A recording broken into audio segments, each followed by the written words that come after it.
Good evening, Vacaville. This is the regularly scheduled portion of the City Council meeting for August 12th, 2025. It's 6:04 p.m. We just came out of a closed session. Roll call.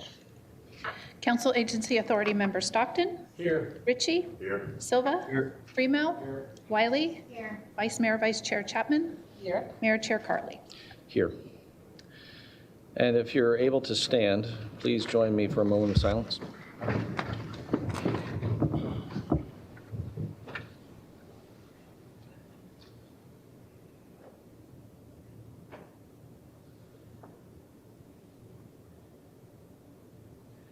Councilmember Stockton, will you lead us in the pledge? Yes, ready, begin. I pledge allegiance to the flag of the United States of America and to the republic for which it stands, one nation, under God, indivisible, with liberty and justice for all.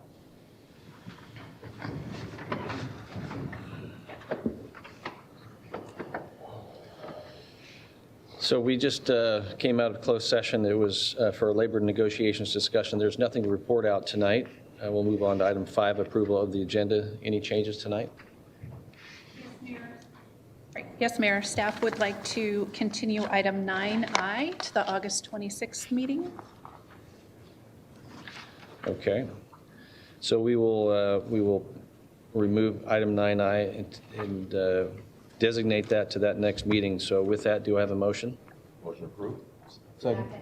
Motion and a second. All in favor? Aye. And now we will move on to item 6. For the public's sake, we have rearranged our schedules for city council meetings. So this is reports of the city council. Any member of the council tonight who attended any boards, commissions, or committee meetings have any updates? Councilmember Stockton? Yes, I just wanted to let everybody know that at the last JPA meeting, Capsolano JPA meeting, we voted to move forward advancing the MOU with the cities to partially fund the coordinated entry system, and so that should be coming to council soon for discussion. All right, and the only thing I want to report out on is for STA, I mentioned it at the prior council meeting that one of the items that is coming up or was in consent for us tonight is a funding process, and it's an appropriate process that we do annually so that the city council actually funds things. So I'm not speaking on that because that's on the agenda, but I just wanted you to know that that was a discussion item before. So with that, we are going to move on to the Council Handbook Review Committee assignments and the Legislative Platform Review Committee assignments. But I'd like to turn it over to our City Manager, Savita Chaudhry, if you want to explain what this process will look like, and then we can discuss it as a council. Absolutely. Thank you, Mayor, Vice Mayor, and council members. So I would like to differentiate how these two subcommittees would be different. The council handbook will be a one-year process. So the subcommittee members will be working with staff on reviewing the policies and procedures of the council handbook. There are 2 sections in the council handbook. One focuses on the administrative procedures, which is under the authority of the city manager. So I will be reviewing those sections with staff and department heads, and then the policy and procedure sections will be reviewed by the council members assigned to the subcommittee.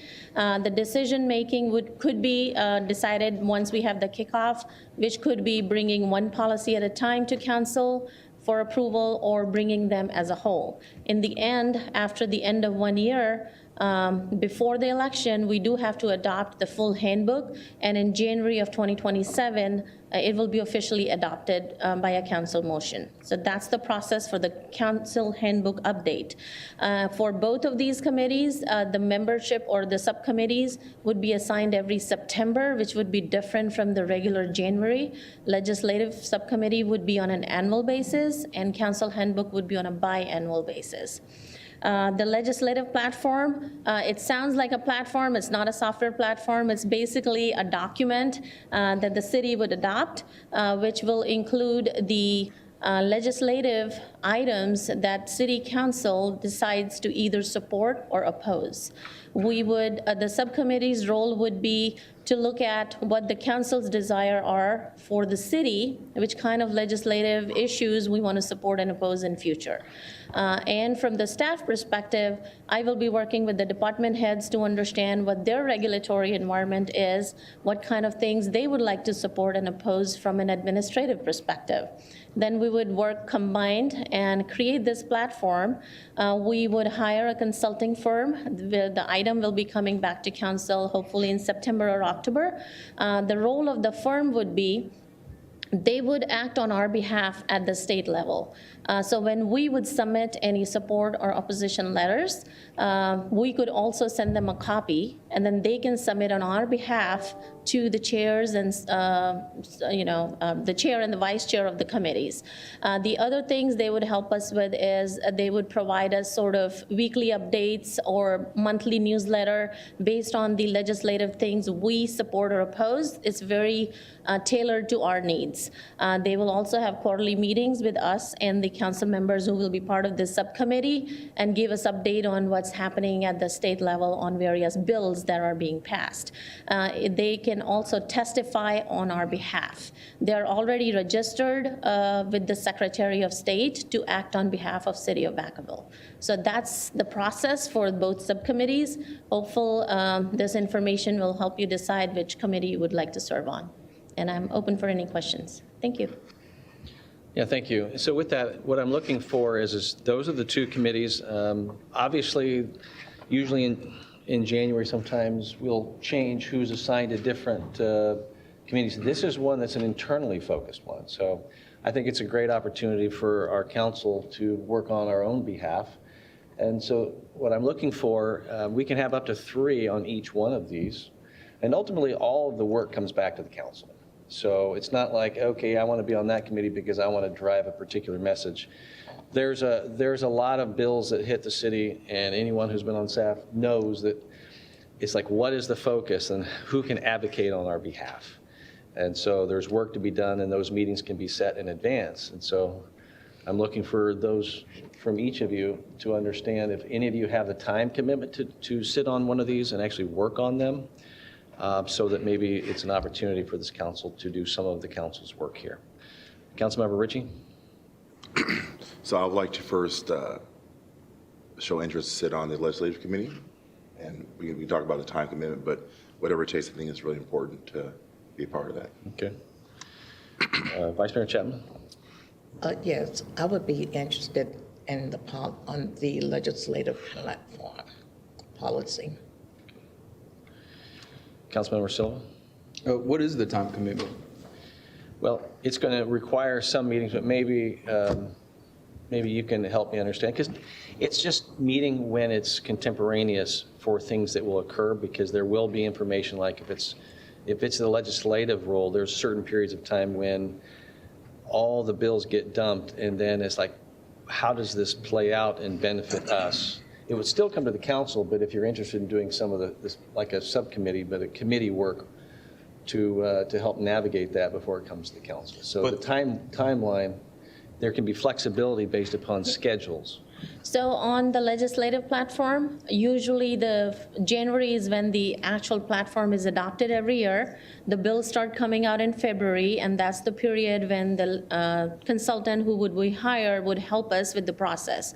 So the internal subcommittee role is typically from September to January. So in September, when you are assigned to this committee, you work with us, identify the critical areas that we want to support or oppose. We come up with a platform and we bring it to the full council in January for adoption. So then our consultant will be able to take our platform and then start supporting us starting February when the legislative session starts opening.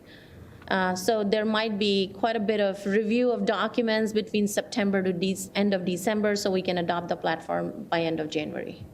I want to change mine. Okay. So 2 follow-up questions. So like, I guess we're not being, it sounds like there's a firm already in mind. So if that's the case, I'm just curious to know when it comes up for discussion, how effective they are in that, in that sense versus us just advocating the way we've kind of done it more organically. So I like the concept of something more organized and bringing in support for that. And then the other side of that, just to clarify, does that firm help us navigate or provide any type of insight on better understanding what policies that we're looking at? Usually they're pretty dense. Yes, so they have already provided us 3 different legislative platforms from other cities, and we're going to take that into consideration. They are well-known in Solano County, they're well-known in Sacramento State. They serve a lot of cities in this area, so they have experience with Solano County issues. Thank you. We actually had a contract with them as a city. We had removed the contract as part of our budget cut measures, but because there's an interest from the council to create this platform, so we have negotiated a lower cost term contract with them for this year, and then we'll bring it back to the council for the full year as part of the next year's budget process. Thank you.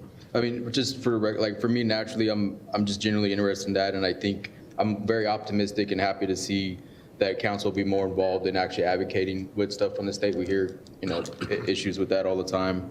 But we'll see how it goes. The handbook component, as far as our policy and procedures, that's something that's always fluid and.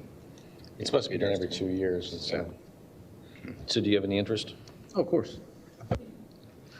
Which one? Legislative. Okay. And mind you, some of this also allows, if there is a platform, when there's an immediate need, it doesn't have to wait, and staff can contemporaneously look at a legislative platform and say, this fits within what our goals are, and can draft a letter. So it could come, sometimes we have the benefit for it to come to us and it's sitting on our agenda on consent. The challenge is we often sit in the sidelines when there's a request for a letter, and if it hasn't been addressed by us as what we stand for, then we're not really able to operate quickly. But if it falls within it, it allows for staff to prepare a letter, often signed by then, because there's a legislative platform. It would be signed by me as the mayor. However, everyone else would have already agreed to what our platform is. So it gives us some things that we haven't been doing in the past. Councilmember Stockton? Yes, thank you. I too am interested in the Legislative Platform Review Committee assignment. I like the fact that as we've been, loss of local control and critical of the state, I think the council's been pretty united on the majority of the big issues that I think will be discussed on this committee. So that would be my first priority, but I'm happy to serve on either. Okay. Councilmember Wiley?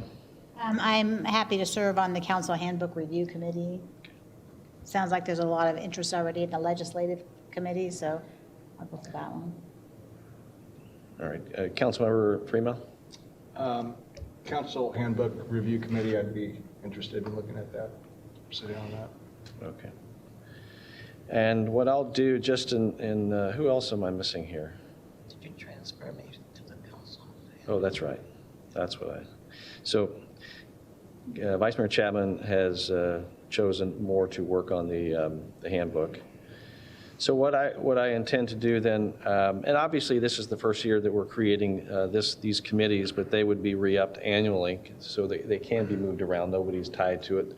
One has a 2-year cycle, and the other is just going to be ongoing. And so one is work that needs to be done because the handbook's supposed to be done every 2 years by our council policy. So I'm going to go ahead and appoint Wiley, Freeman, and Chapman to the handbook, and Richie, Silva, and Stockton to the legislative platform. So if staff could work with the members of the council and as flexible as possible, make sure that the schedules between the council and staff are amenable. Understood. Thanks. Thank you. Any other reports by the city manager? No additional reports today. Thank you. And I see no presentations, and so I'll move on to item 9, the consent calendar. We know that item 9I has been removed. Any other member of the public or the council wishing to remove any other item on consent, which is A through K? Seeing none, do I have a motion? Councilmember Ritchie motions and Vice Mayor Chapman seconds. All in favor? Aye. Opposed? All right, so we will go ahead and from now we will move on to business from the floor, item 10. This is an opportunity for the public to address the council on any matter that's not on tonight's agenda, but it is within our jurisdiction. Generally speaking, this is address the council on any issues. 3 minutes is afforded to anyone who wishes to come before the council. So with that, I'll go ahead and open it up to the public.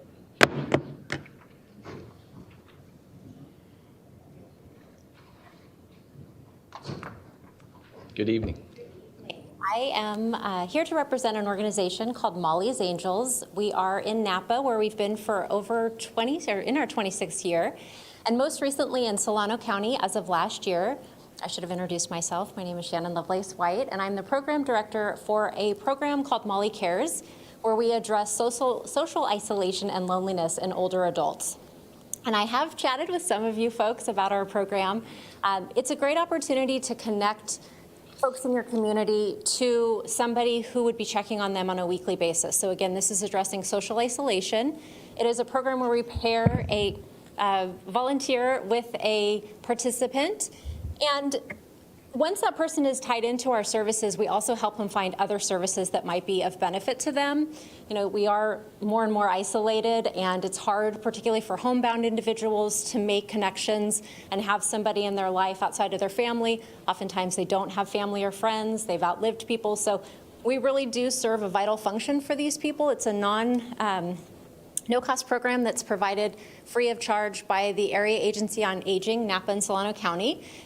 So there's that aspect, and we definitely want to make people know about this program. But I also just wanted to share, we've been doing a lot of work with communities like Rio Vista and most recently Benicia to work with their first responders to ensure that they know what services are available to folks. So they're responding to a lot of those calls, obviously fall, lift assist, things like that. So when they're going out, they're meeting those people firsthand, and we have actually worked to develop a handy-dandy little tear-off flyer for them that has some of the core services, whether it's food insecurity or social isolation, mental health, case management, a variety of services. And so I do want to put it out there, if your police and fire are interested in partnering with this, we give a stack of pads. They can go out and say, hey, it looks like you might benefit from this service. Oftentimes, these are best kept secrets, and they shouldn't be. These are really available services that are free of charge to folks throughout Solano County. So I want to avail folks that are interested in that, but also just recognizing there's a ton of no-cost services available to 60-plus individuals here in Solano County, and no one should go without those services. So thank you for your time. Thank you, and it would be great if you could provide those resources not only to staff, and we can see some of it, but also to speak with our chief of police in the back, because I know that could be very helpful. So thank you.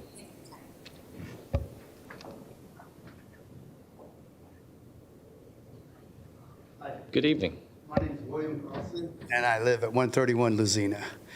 And the reason I'm here is I got a notice they're going to cut the tree down at 125. That's next door to my house. You cut the one in front of my house probably 10 years ago. It was similar to that, but a little bit bigger. Had two claims. I know one, the house, it was one, I've owned the house for years, but it was a rental. I know it broke a window on a truck, and I think it dented another truck. So they cut that one out. I drove the crane down my yard. I've never been the same.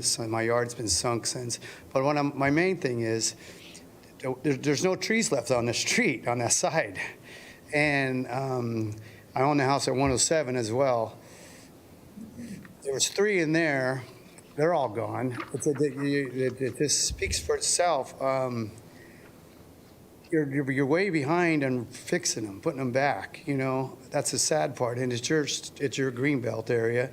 Everybody takes care of ourselves, which they all look pretty good. You know, some people have grass, some people have decorative and a little bit of plants, but there's no trees.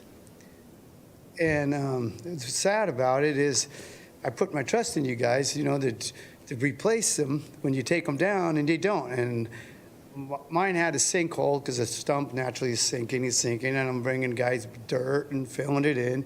It's not mine. That's not my dirt. That's not my land. But I have to do it because I don't want someone to get stepping in a hole, get hurt or something. Well, and then the tree you're going to cut, it's really in good shape. It's this. I know there's a lot. anything can happen. You know, this stucco can fall off the ceiling here and can fall on us someday. That's just like one of them things. The branch might fall again. I understand that. But why cut a perfectly good 100-year-old tree down just because of the claims? That's my thing, you know, I mean, anything's possible, can happen, we know that. You know, this because it's, and you look at the tree, it's beautiful. And mine was good too, the one that was in front of my house, so I'm really irritated, and if you're gonna take it down, if you please, before you take it down, show good faith and put the new trees in first, you know? The whole side of the street needs trees now. And then I was talking to the, I think it was Brian, or on the phone, about the uneven sidewalks, you know, how the trees have. Well, if you walk down Kentucky Street, it's all like this. So you're going to cut all those trees down too? Or what's going on, do you know? Well, I appreciate you bringing this to our attention. And It's a sad deal. I have a friend that's an arborist in Napa.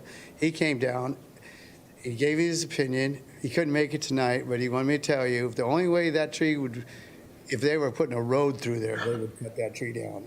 It's a healthy, beautiful tree, and there's hardly any lift in the sidewalk. It's been cut back before, but it's not like, it's not like a jump, you know, because when I was a kid, I used to jump on the one in front of my house. So. And I think, sir, I think staff is aware of your situation, but what I would also just refer back to staff is I know that we have programs for tree replacement, and we've been working through that, and maybe this is an opportunity that we begin to look at some of our aging trees, and if we're needing to cut down trees because of the claims and the risk to the city, that what we do is that we find ways to continue to beautify our landscape areas. And so I'm going to speak with staff on that, but I know they're aware of your address. I don't want to be, I'm really sad about this because it's the last tree we got on our street. Well, we'll speak with staff on what that opportunity looks like, because I know that we do have a tree replacement program, but thank you for bringing that. And staff, you do have his information, I do believe.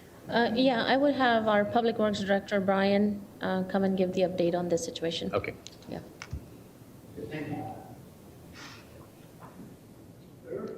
Good evening. I am Mr. Hutchings. I live on 149, and I've been on that address for almost 47 years now, so I've seen everything come and go. And like the other gentleman specified about the trees, it's basically, that tree is part of one of the few that's left of the old Buck Mansion, so I even went down and had the museum sign on this. They agreed with me. It's an historical tree. It's a part of the Walnut Orchard. And we used to have an avenue, and you all know what that's like. And everybody wants to come over to our part of town. They love to walk their pets here. They see everything that's nice.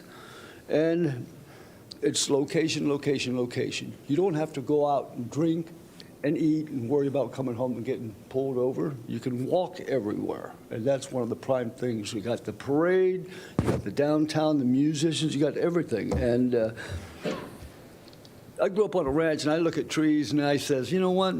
That is one of the healthiest trees out there. And yes, a branch fell. In fact, one fell yesterday on West Street, and I caught a picture of it. The lady was taking it off her windshield. It happens. We've had some of the worst windstorms around, plain and simple. I think the city is behind on, well, let's clarify one thing.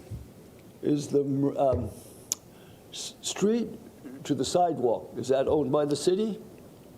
Well, I can tell you, I'm not in a position to answer those questions right here, but those are questions that I do know from the last speaker that our Public Works Director at some point will communicate back to us on these issues with these trees and the breaking branches. Okay, that's fair enough. I'd like to see it go to a vote and not just pass by an arborist. You know, I'd like to see everybody actually drive by and see the tree for yourself and see. I got it. If you want it, you Bluetooth. I got the whole street of all the pictures of all the trees removed and none replaced. I took the time to walk through it. I didn't want to disturb the residents because they all have no soliciting, no doorbells. So I put a little on Facebook today, and I'm amazed at how many people answer me in a good way. So it's just something. I go to Davis a lot, and I like their laws. You can't even get PG&E to take out a tree without their permission. Palo Alto's got the same thing. I've lived all over the Bay Area, but I primarily live here my whole life. And I just like Vacaville, and I want to see it prosper. And I went to the Parks meeting last week because I wanted to see what was going on there. We pay taxes. I want to see where it goes. Now, on a tree removal, I have one question. If the attorney signs an arborist to cut a tree, and of course he has to be licensed and verified and everything, if the arborist is the guy cutting the tree, to me it sounds like a win-win for him.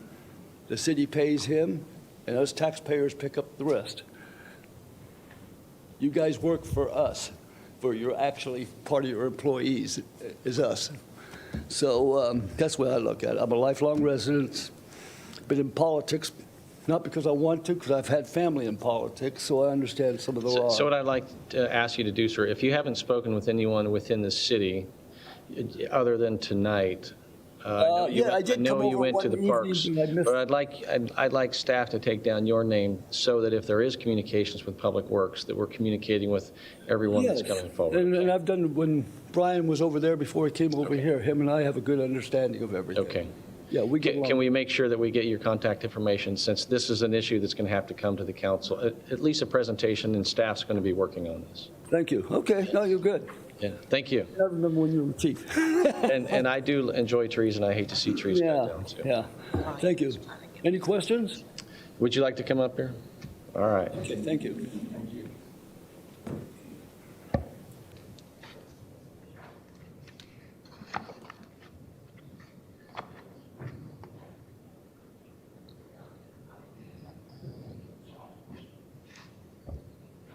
Good evening, Mayor, Vice Mayor, and City Council.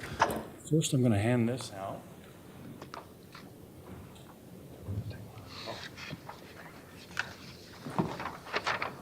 A little background on this particular tree. First off, in the area of the downtown where we're talking about on Lozina, the city does own those city trees that are in the area between the sidewalk and the street. It's essentially the sidewalk medians. So those are city trees. This particular tree is a black walnut. It has had at least 2 events where very large limbs have come down. The last one came down in this photo in May of this year. It's over 1 foot in diameter and well over 20 foot long. If it had been any closer to the house or come in a different, slightly different angle, it would have tagged the house. We, the Public Works Department, we love trees too. We've just installed over 100 trees in the downtown, and so we, working in coordination with the Community Development Department in terms of making sure that we provide adequate outreach about the event and about our prescribed actions, as well as working with the City Attorney's Office on the legal and risk aspects of this particular situation. The tree has had an arborist. We had an arborist come out and take a look at it, and it's not going to be the same arborist that does the actual tree work itself. But I'll tell you very quickly what the arborist had relayed to us.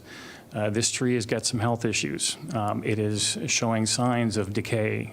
It has several very large limbs, up to 44 inches in diameter, that are dead, that are within the tree. The coloring on the tree is looking strange to the arborist. It's again, it's an older tree, and nothing lasts forever. There is a large wound within one of the main limbs, large wound or crack.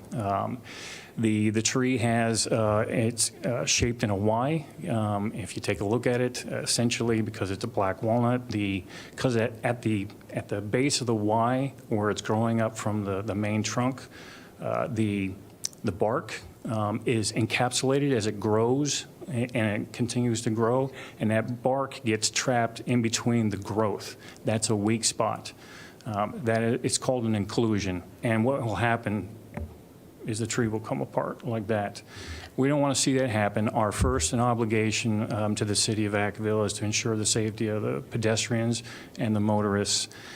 We have received a claim on this particular incident right there. So the tree is busted up the sidewalk. It's making it impassable. We've had to make it safe with some temporary cutback. The curb and gutter is all walked out too. It's all damaged and destroyed. We first looked at trying to prune it back because we don't want to take trees down, but you can't prune the roots back enough to be able to put back the sidewalk in an acceptable condition without damaging the tree further. And this is all coming from the arborist. Now, that all said, the end result on this is we want to see the trees back. I can't help what happened in the past, but I can tell you right now, my team is already prepared to put a sycamore in that location. So it'll be a brand new sycamore tree, and it will take obviously a few years to grow, but that is a street tree that we'll end up putting back. So it gives you a little bit of understanding of background of this particular incident. We're certainly here to again to work with the public on this and making sure that we have a safe street environment for the pedestrians and motorists. Yeah, thank you. Bet.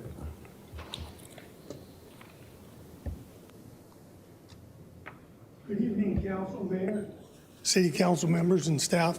Steve McDonald, Gonzales Drive, off of North Orchard. I've been in that home 34 years. I happen to be a friend of Mike, so I saw his post. So I went by his house today, got to see that beautiful tree. Before there were any houses there, nature and windstorms thin the tree limbs out. They do the trimming. We haven't taken care of our legacy trees. That tree, I'm not an arborist, but I've cut probably 100 trees down in my life, okay? And you got to really be careful about what you cut down. These things, they provide shelter for, birds and wildlife, squirrels. I know some people don't like them, but please take time and consider these trees. They're part of our city. They've been here longer than we have. So that's just on that tree. The city council may not be responsible for these two trees, but on a bicycle ride about a year ago, I went by Hemlock, heading down for my coffee downtown, and I noticed the city crews, or it probably was the school district workers, and they're looking at these trees. Well, I'm pretty curious, so I go, what's going on, guys? And I talk to them.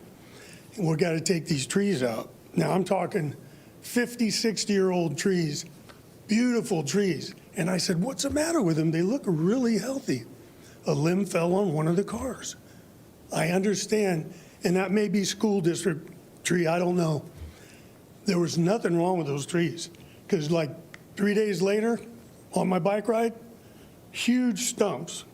And it costs $10,000, $15,000, $20,000 to take down these big trees. I looked at the stump, because usually there's a rotten spot in the center. Neither tree, stump, neither one was rotten. And they had those ground and stumped out in like 4 or 5 days.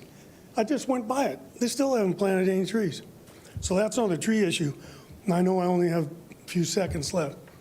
Sidewalks. My neighbor had to pay $1,600 because the city passed something in the early 2000s and deeded the sidewalks back to the owners. You guys used to own the sidewalks in our area. So they get the charges for the sidewalks when there's a safety issue. Totally agree with that. But why does the city not offer the residents the grind-off option that they use at all our parks? Walk around your sidewalks around here. They're all ground. It costs a lot less.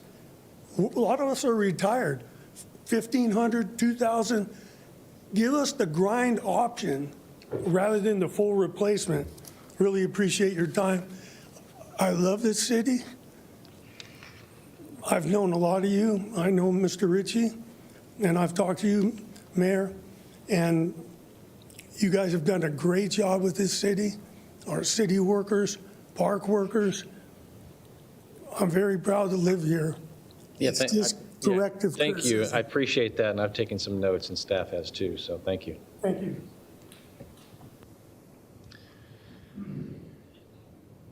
Anyone else?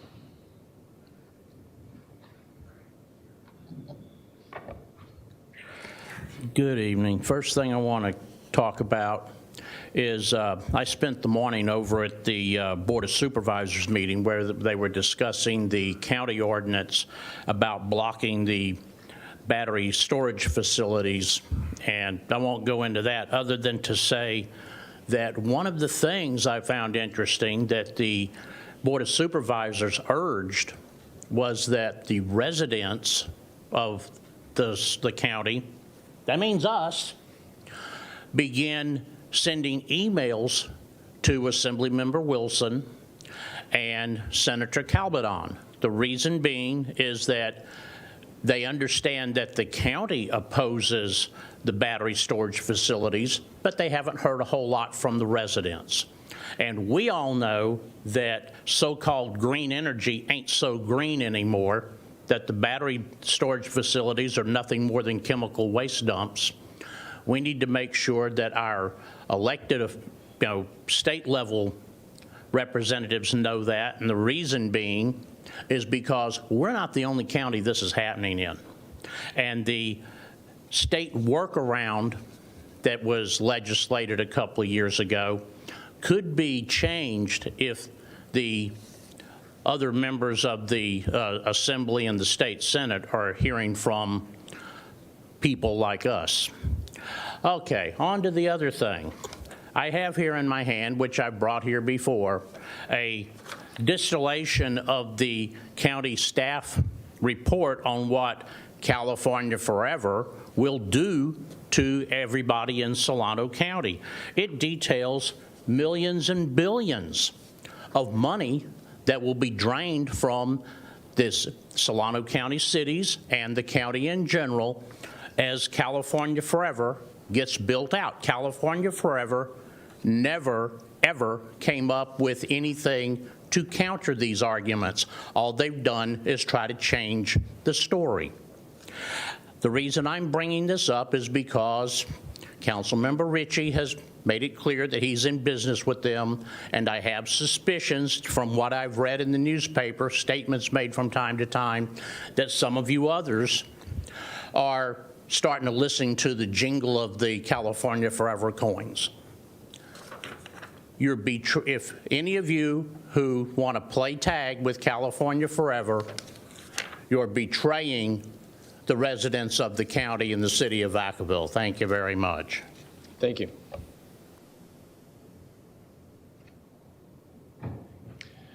If there anyone else wishing to speak?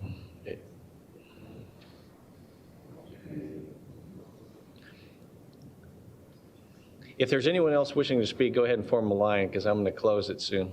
Yes, good evening. Good evening, ladies and gentlemen. Thank you for offering the time for public comment. My name is Arjun here. I'm with NorCal Pump and Well Drilling. We actually came to speak on agenda item I. Growing up in Northern California, I know that our natural resources are very precious to all of us. We're all dependent on the land, the water, animals, agriculture, et cetera, et cetera. And when we saw this advertisement for the project for the city of Vacaville, wells 18, 19, and 20, we knew that we had to be a part of it. We've worked up and down the state. We have considerable experience working with municipalities from the Oregon border to the Mexican border, from the Sierras to the Shiny Coast, for lack of better words. If you can name a place in California, there is not a place that we have not visited. Growing up here, spending my college years at UC Davis, I learned that this area is full of abundant natural resources and whatnot. And coming to Vacaville on the weekends was definitely one of the highlights. Seeing everything that's happened, but letting that exist simultaneously with all the natural resources here. Something odd happened with this project when it came out for public advertisement in that sense, in that this project was completely missed by us. While some other contractors and colleagues that we have in the industry were solicited by the city and its representatives, we were overlooked by that. We found this somewhat strange because we have considerable experience, as I previously stated. We've actually drilled one of the deepest wells in Northern California, just a few miles from here near Dally Road and Hay Road.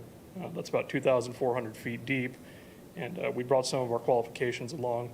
What we were going to request this evening was that the City Council consider our packet and consider our qualifications packet. When we've tried to contact the city's representatives who are managing the project, we are not hearing anything back from them. They're sparse to answer, and we're not exactly sure what's going on. We figured that we would use our time this evening to make our case and come see all of you and see if there was any conversation that could be had about considering us for this project, given our relevant experience and our trade experience that contribute to this. All we want to do is be good stewards of the land more than anything, and as contractors, we want to make sure that we can build infrastructure that will withstand the changes that come to our area and at least play a part in shaping the local area for the better in that sense. Thank you for your time. I greatly appreciate it. If you have any questions. Yeah, thank you. Have you communicated with staff at all? I can't. Well, I'm just saying, can you leave a business card or your contact information? Because I know this was rescheduled for particular reasons, and so I want to make sure that staff has your information as to whatever the procedure is and communicate with you. I appreciate that. Thank you. Yeah, thank you.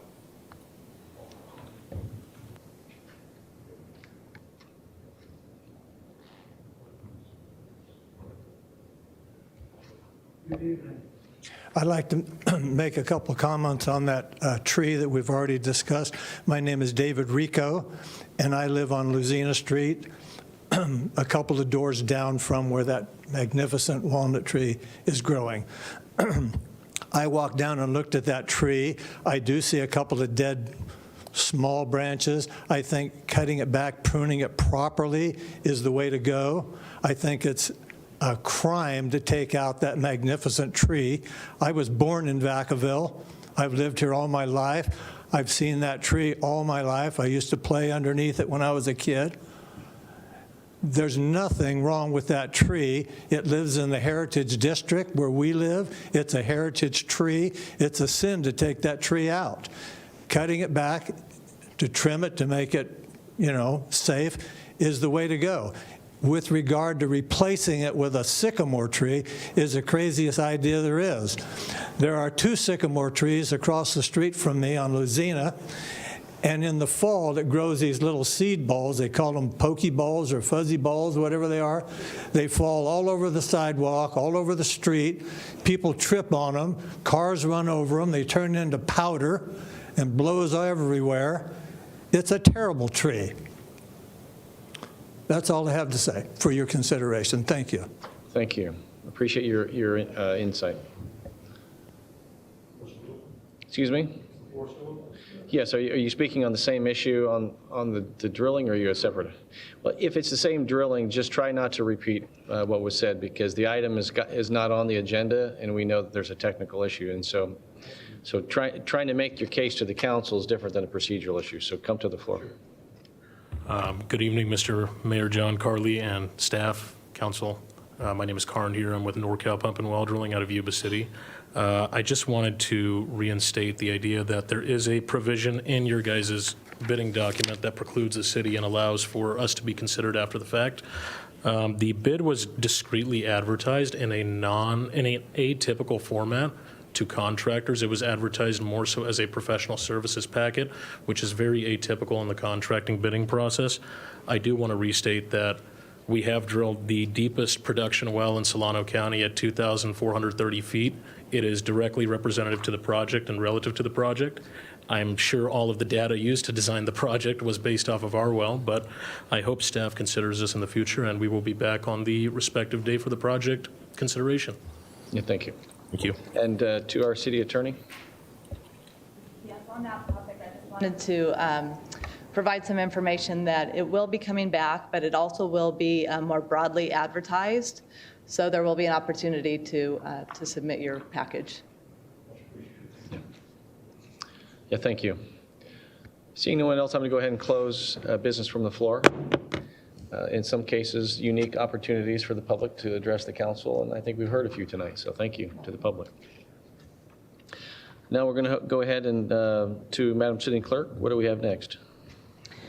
Next up is item 11A, which is a public hearing on the triennial water system report on public health goals, and Mindy Bowl, our water quality manager, and Justin Cole, the utilities director, are here to present.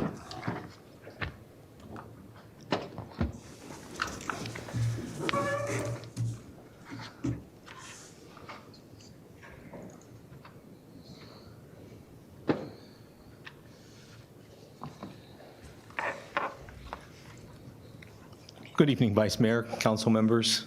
Tonight we have a public hearing on the triannual report on our water system as it relates to public health goals.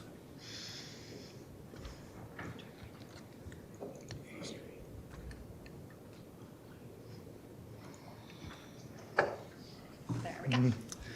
Am I good? Good evening, Council, Vice Mayor, council members. My name is Mindy Boley. I'm the Water Quality Manager for the City of Vacaville.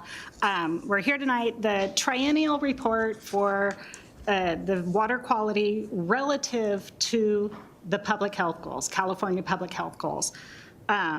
What this is that we do a report every 3 years. As if you have been here before, it's the water quality results that we get for our drinking water over a 3-year period. This report covers the years of 2022 to 2024. It is a state federal requirement that we present this publicly to council of any constituents that our drinking water has surpassed or exceeded a public health goal standard. And this is a California public health goal that is put in play. And we need to make sure that a public health goal is not to be confused with a federal or state regulatory limit. It is it's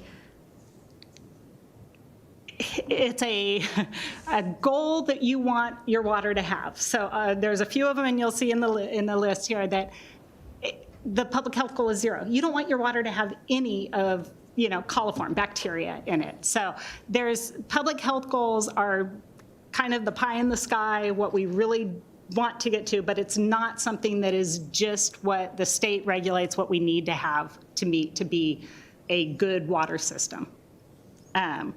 So one thing I just want to make sure is that the City of Vacaville is meeting the regulations for our federal and state MCLs, and we do have a high quality drinking water for Vacaville. On the next slide here, this is just kind of a comparison, as I mentioned, that the public health goals are set out by the Office of Environmental Health Hazard Assessment. They are the pristine goal. If we could clean everything out of water, this is what you're going to get. This standard, what is enforced is the maximum contaminant limit, the MCL, and that is a limit that the state puts on how much you are allowed to have in the water. Again, if anybody could look at these contaminants, they would say, well, we don't want any, and that's true, but a lot of these contaminants are naturally occurring. They just are in our water, so you have to have a little bit of it. It's going to be there. So that is the difference between an MCL and a public health goal. And our requirement is to present just every 3 years the ones that have exceeded the public health goal.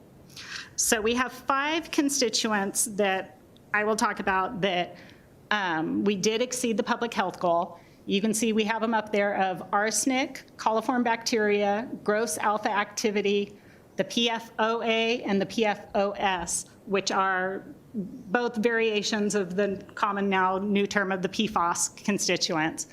As you can see on that goal, the public health line, the limits are extremely low. They are lower than where it says state DLR. That is the detection limit reporting. Most of those at 0 or down in the, if you see like for the PFOA and the PFOS, those are down as parts per trillion. Instrumentation and testing can't go that low. You can't test to 0, which is the public health goal for bacteria and gross alpha activity. You can't get a 0, so you will never meet that goal. And on arsenic at a 0.004 parts per billion, and the limit is 2. So again, it's the goal is much lower than something you can test or get to. You see that we had average of results that are all lower than the MCL values that are listed up there, and our range of results that we had throughout the system. What we have to do as part of the public health goals and in the full report, which was part of the council packet, shows that we have to go through and say, if we wanted to try to add additional treatment to meet these limits, which these 5 are ones that are unmeetable because you can never get down to that level to prove, but if you could, what type of treatment would you install? How much would it cost a city of this size to do that? And it's millions of dollars to try to get results that will still never get it. It's there. So for these 5 constituents, we have no additional treatment or action required. There's nothing to do. There would be no cost benefit for the city or for public health to do that. So now I'm going to actually turn it over to Assistant Director Hawkins to discuss the one constituent that we do have stuff we're going to do or action on. Thank you. The next couple of slides will go over some of our hexavalent chromium information. So the state public health goal for hexavalent chromium is 0.02 parts per billion, which is below the test detection limit. California adopted an MCL of 10 parts per billion in October of 2024. The federal MCL is 100 parts per billion for total chromium, which assume the measure of total chromium is 100% chrome 6. All 9 groundwater wells the city operates tested greater than 1 parts per billion of chrome 6, with 4 wells exceeding the newly established MCL of 10 parts per billion of chrome 6. This accounts for an average of 17.8% of supply. And it's worth noting that chrome 6 is naturally occurring in the geology here in Vacaville. And per drinking water regulation, compliance with the chrome 6 MCL of 10 parts per billion must occur on or before October 1st of 2026. So city staff is currently working with DDW on a compliance plan to meet the October 1st, 2026 deadline. Notification letters will be sent to our customers in the next couple of weeks, explaining the exceedance and the city's plan to come back into compliance. These will be sent quarterly as required by state regulations. These are not violation notices. For now, the city of Vacaville is currently meeting all requirements for federal and state MCLs and provides high quality, safe drinking water for their community. It's worth noting here on this table to the right here, the 10.7 is from wells only, and the weighted overall average for the distribution system is 5.76 parts per billion.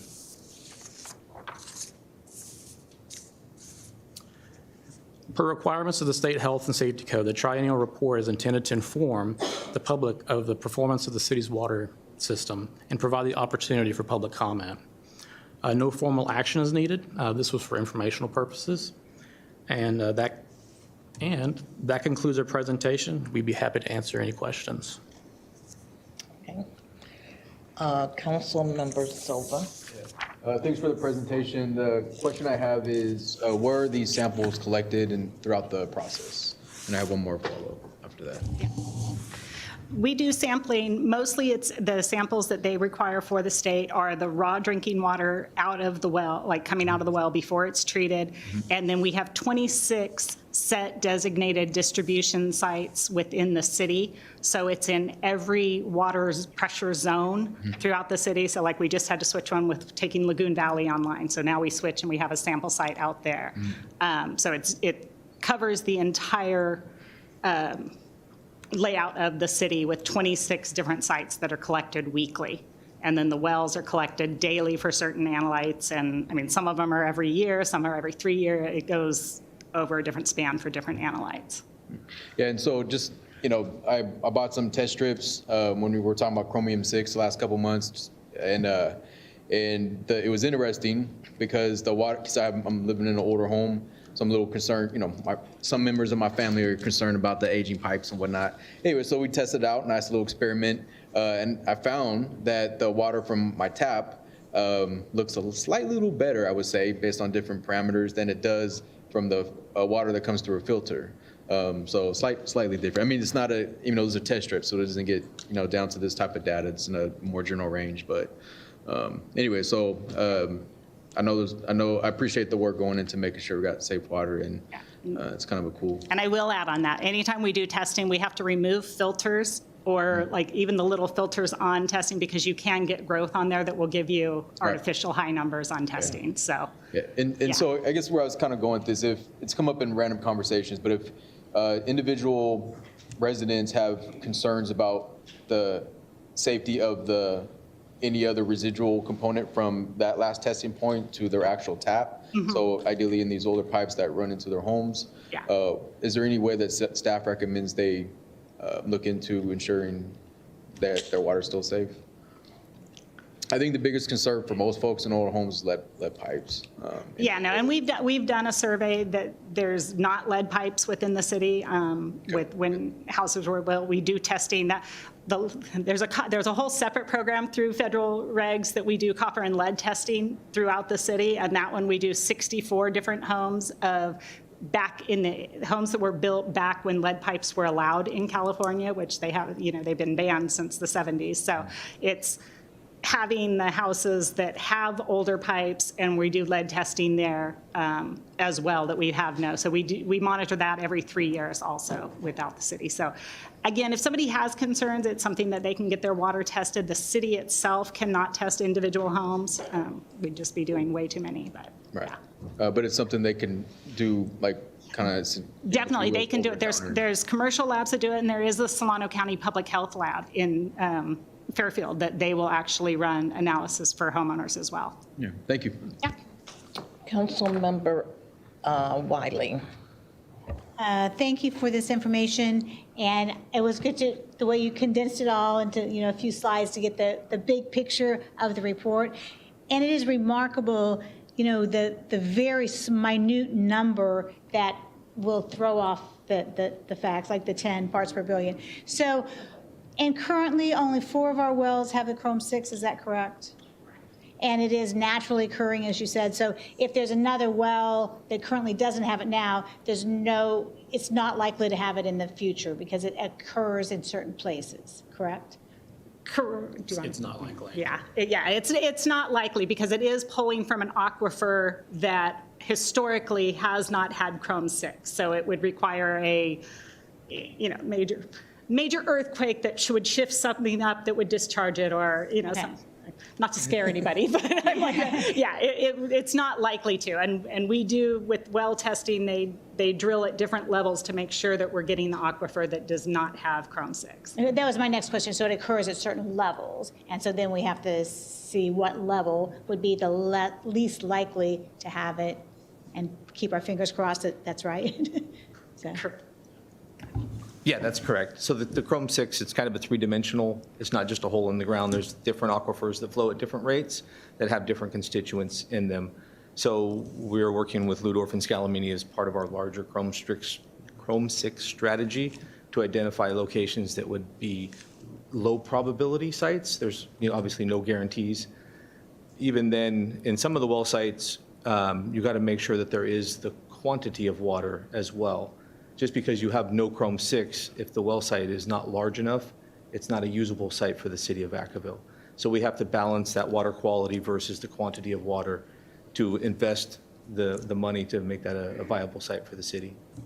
And then because we have other sources for our water in Vacaville besides the wells, does this report do all water sources, or is this primarily the wells? This report covers all water sources, the water we get from NBR, from Fairfield, our water plant, which is the surface water as well, and the wells combined. This has results for all of them. Yeah. Okay. And then the bottom line is Vacaville's water is really high quality water, and no one should be afraid to drink the water from their tap. Correct. Great, thanks. Yes. That's it? Okay, thanks. Councilmember Fremont. Yes, thank you. I'm just curious on this notification that's going to go out to the residents of Vacaville. So we're basically telling them that we have a problem based on the state part PPBs at 10 parts per billion, right? So will we also, in that notification, let them know what the federal standards are? Is that 50 parts per billion for federal standards? It's 100 for federal. Okay. Yeah. So will we be sending that information along just to kind of show that, what? Yeah, we could absolutely include that. With the state, there's certain language that we're required to include in the notice. And then obviously we have the discretion to include additional language. Our notice does have to be approved by the state. So we can definitely include that language and make sure that the state reviews it and see if they buy off on it. Yeah, and then on this new well proposed to be drilled, will we be able to pull from different levels in the well going forward? Perhaps, at 1,000 feet, it might be, 13 parts per billion, and at 1,500 feet, it might be at 6 parts per billion. So will we have that technology to basically pull from different levels in a well based on those numbers? And then also the solution to pollution. Are we bound to go by the numbers that come from the well before we pull that water in with other sources and blend it for a lower number, or do they just go off of the well? So the first question, absolutely, we take advantage of the well column and are able to blend within there. We've done that with arsenic at well 16. The second question, the way our system is set up, it is very challenging for us to create a spot for us to blend, because we take the water directly from the well site and treat it at the wellhead and then put it into the distribution system. So we'd have to create a whole new distribution system that would kind of combine these systems with separately that have low chrome 6. Unfortunately, the way that it's geographically laid out, our surface water treatment plant, which doesn't have chrome 6, is located at the southern end of Vacaville, northern end of Fairfield, and the wells that traditionally have the higher chrome 6 are in the northern part of town. And then finally, do you have any idea what the PPBs are on this city-supplied bottle of water that I have here? No clue. Nobody knows because it is not required to be tested. Yes. So It's regulated to the federal standard. Yes, thank you. Okay. No other council members? At this time, I'll open it up to the public. If there's anyone wishing to speak or have a comment on this item, can you, Miss, we'll need for you to come down to the...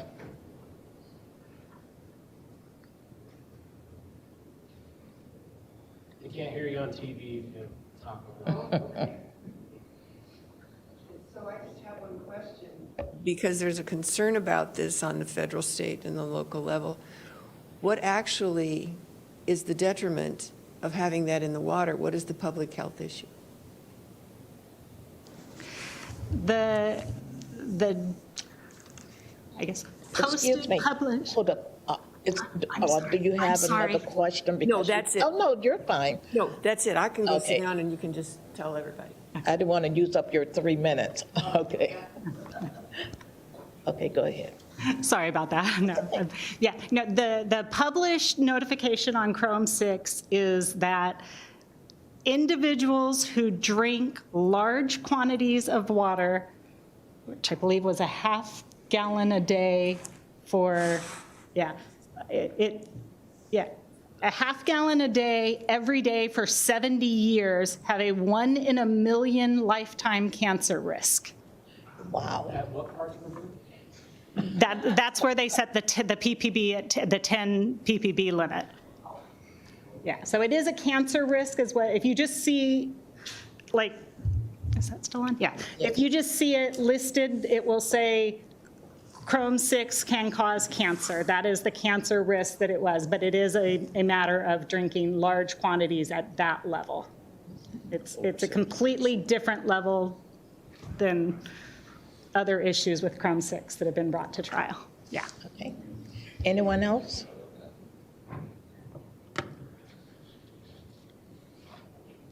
I would just like to make a comment that I'm very cheap, so I don't buy bottled water for myself. I drink the city water, and I do easily drink at least a half a gallon a day.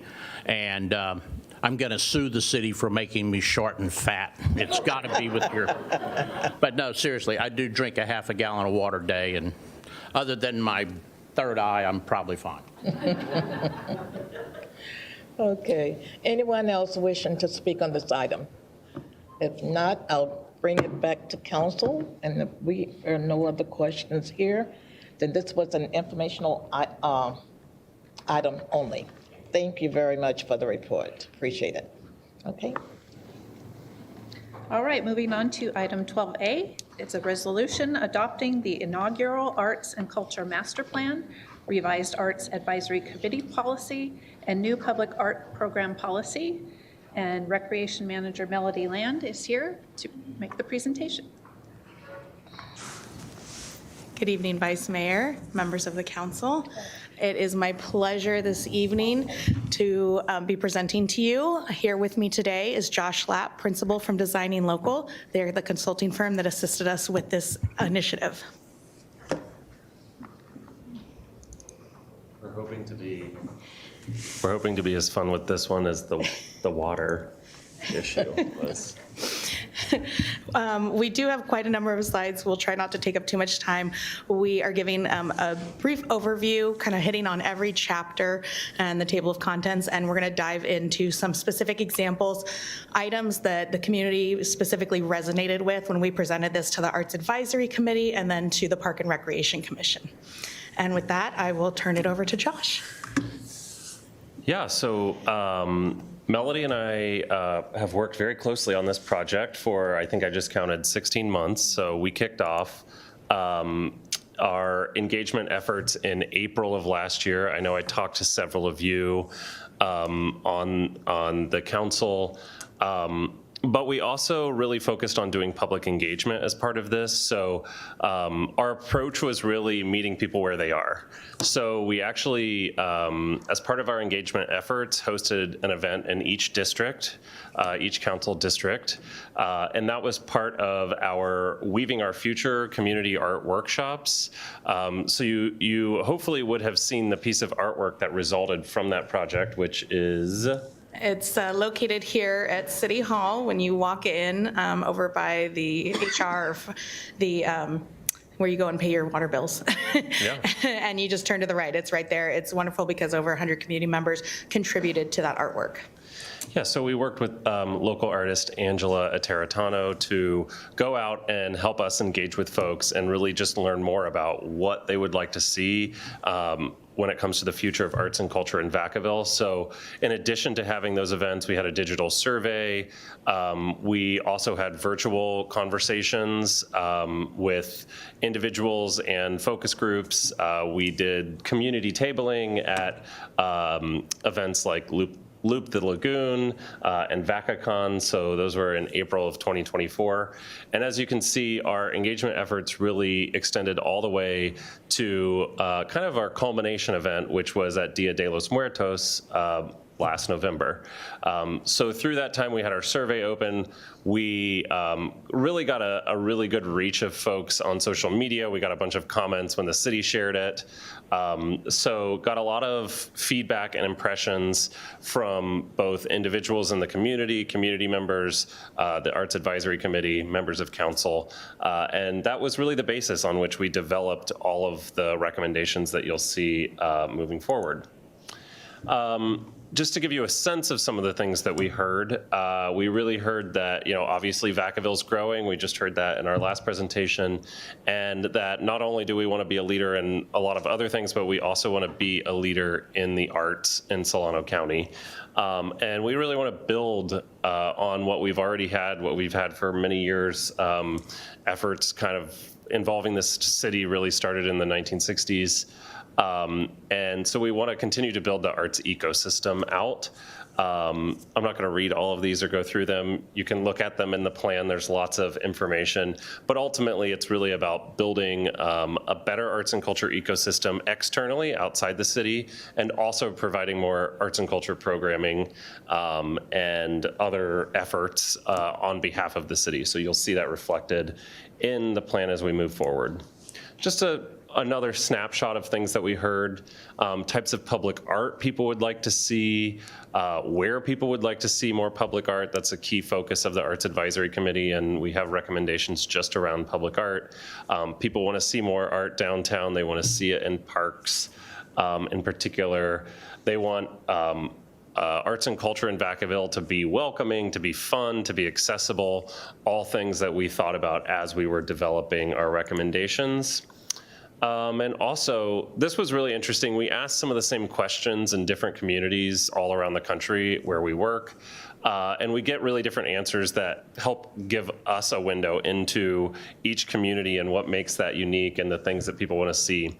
So what we heard very specifically in Vacaville that is not always reflected in other communities is there's a lack of offerings. So that 67% of people that responded to our survey said they don't access arts and culture, or it's a barrier to them to accessing arts and culture because there just aren't things going on, or they don't know about them going on. I'll say in other communities, we hear cost rises to the top a lot of times. That wasn't so much for us. So what that tells me, and some of the events that Melody and her team have been doing, like Dia de los Muertos, that like they do for 2 years and get then a couple thousand people, tell me that there's really a demand and we need to create more offerings. Also, people are looking to have fun with arts and culture. They're not necessarily, the first thing that comes to mind isn't gaining knowledge. It's having fun. It's supporting local. It's relaxing. Again, we get different results everywhere, and that was something that stood out to us here. Pulling all this stuff together, we really wanted to start off with creating a vision for what arts and culture can be in Vacaville. So the vision statement that we developed and we've gotten a lot of feedback on is that we really want Vacaville to be the center of arts and culture in Solano County, arts and culture opportunities. So when somebody thinks about going and doing, going to a music event, going to a class, other things like that, we want it for them to think about Vacaville as the opportunity for that to happen. Along with that, we developed a series of guiding principles, again, to help Melody and her team at Parks and Rec as they implement this plan. So, much like your strategic plan, how do we connect everything we're doing to one of our guiding principles? So we really want to create more opportunities for experiences. We want people to be able to go out and enjoy themselves and experience arts and culture in Vacaville. We want to catalyze the arts ecosystem in the community. We want to make the built environment more fun and exciting using public art. We want to use arts and culture in general as an economic development strategy. So building businesses, bringing more people to Vacaville to shop and spend money, and arts and culture can be a key component of that. So it's like a night out on the town, you're going to go to a restaurant along with going to a show, et cetera. We also want to prioritize ensuring that arts and culture is accessible for members of the community. And lastly, this is kind of a more bureaucratic one, but we want to further integrate arts and culture into Parks and Rec.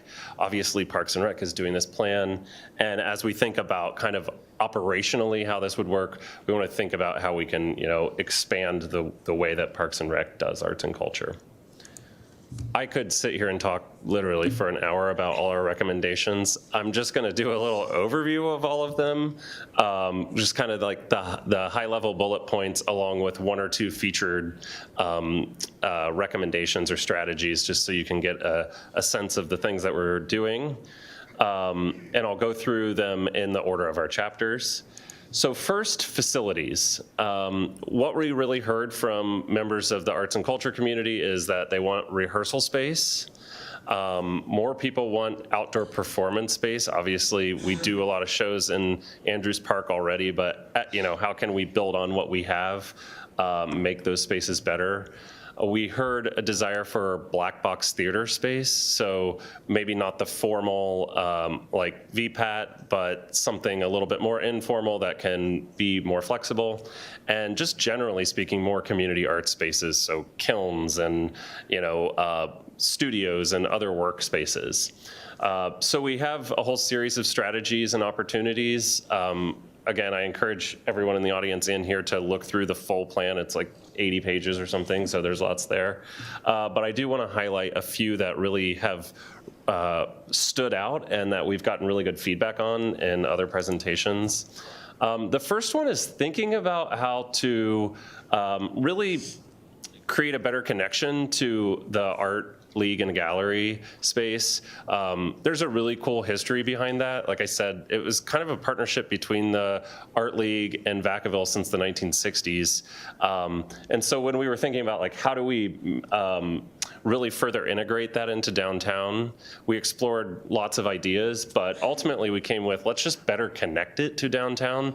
So we talked about building a path there. There's not an easy way to walk from like downtown, even the lower part of Andrews Park, up to the gallery. So creating a new path, maybe using public art along that path to draw people up there.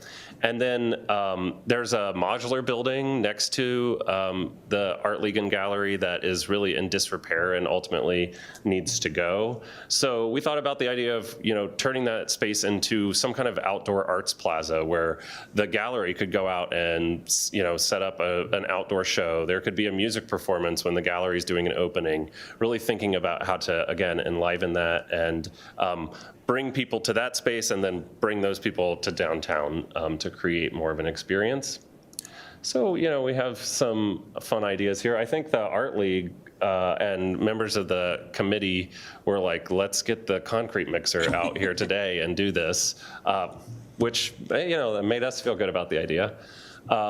So just giving you a sense of what an art space could look like there. And then, thinking about that as maybe a phase one, what would a phase two look like to really continue to re-envision Andrews Park? Because it really is the premier outdoor cultural space in the city. So thinking about enhancing the plaza space, thinking about how a new band shell could work, and potentially allow for, a mobile stage is brought in for a lot of the shows now. Is there a way to create a more permanent situation that could make it easier for Parks and Rec so they're not always out there pulling stuff around, enhancing the restroom, just really thinking about re-envisioning that space. There would definitely have to be more planning work done if this was actually going to be implemented, but we wanted to put it out there and really think more about how that could be a great experience. And I mentioned, some kind of performance space and amphitheater there to really make that fun. We have also lots of programming recommendations. We heard people want more offerings, so we really thought about what programming would look like. We heard about people wanting to see young adult programming in particular, creating more opportunities for that, the 18 to 30 range. So we have lots of recommendations around all of these. Wanted to highlight the idea of doing an arts grant program. So this would be to, help bring more programming to the community. It could be performing arts, it could be visual arts, helping to support. I think there was a really good job done during COVID to help support the nonprofits and really to continue with that idea. So that could be a function of the program in years forward if there's more funding available. We have a whole bunch of public art recommendations. Some of these are really, again, bureaucratic. Some of these are more fun.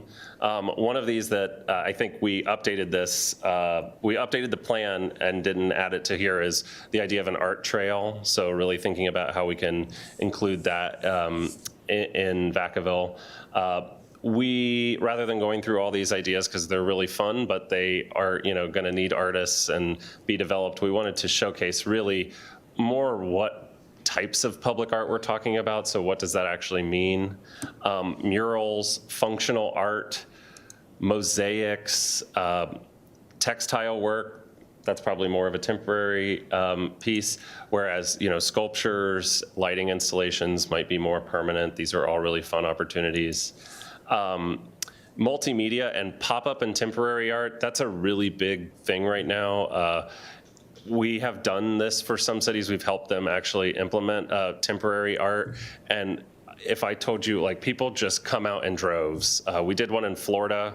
It was 50 degrees, which is icy to them. And there were people out in winter gear. People really come out and show up for things like that. Actually, the temporary kind of approach makes it more desirable to go out and experience these things. So that could be done as part of some of the events that are already happening, things like that. We went through the process of updating the public art policies that the Arts Advisory Committee has adopted.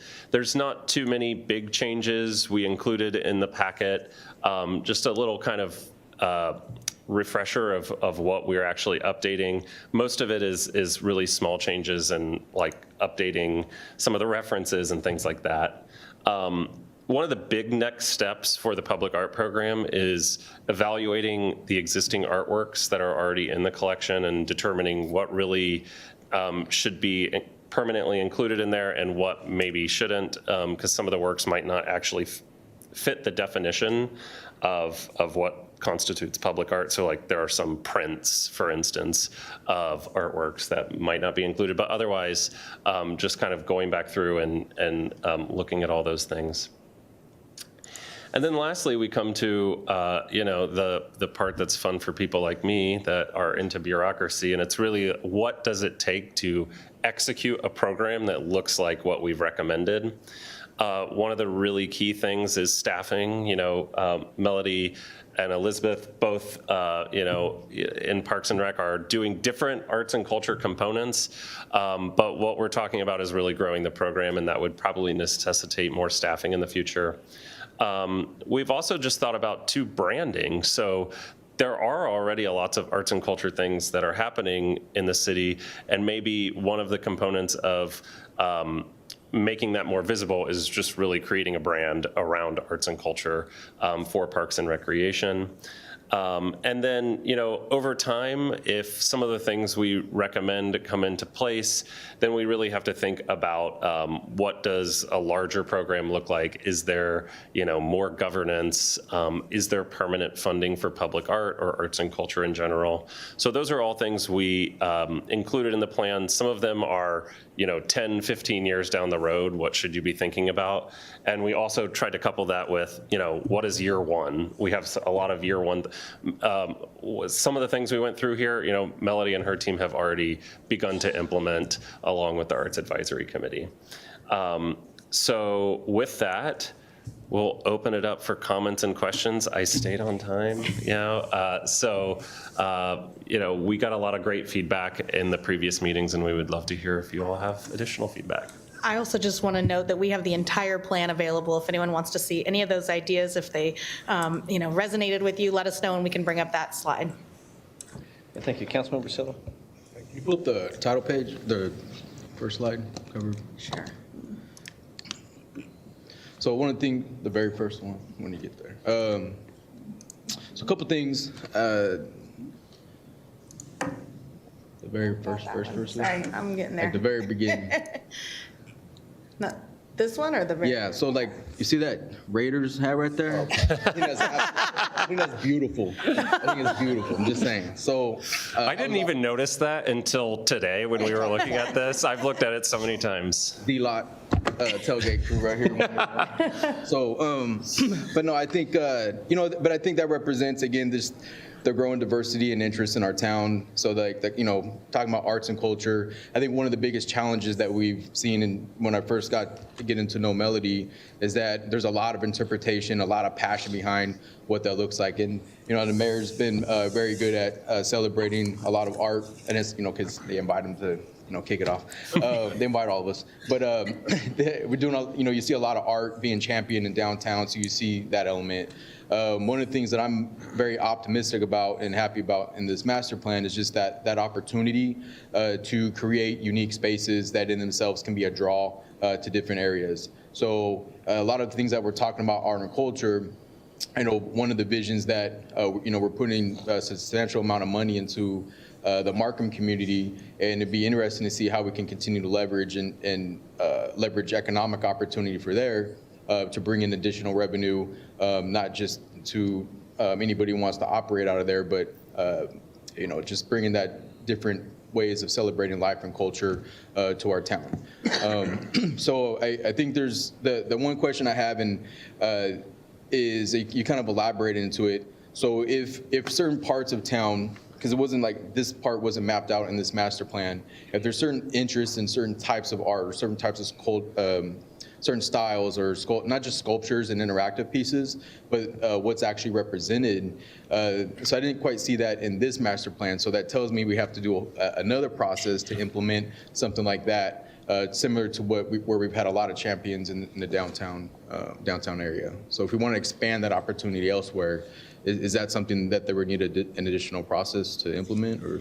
So as part of How the would that go? updates to our art and public places program and kind of guiding policies is that we'll do an annual update, and we will be working with the Arts Advisory Committee, inviting members of the public to kind of help us identify what are the goals for the coming year. And we'll be doing that as part of the budget process so that we can kind of go forward and say, here are the ideas, here are the desires. And if that includes, different mediums or styles, then that's what we'll be asking to move forward with. It's an ongoing process. Absolutely.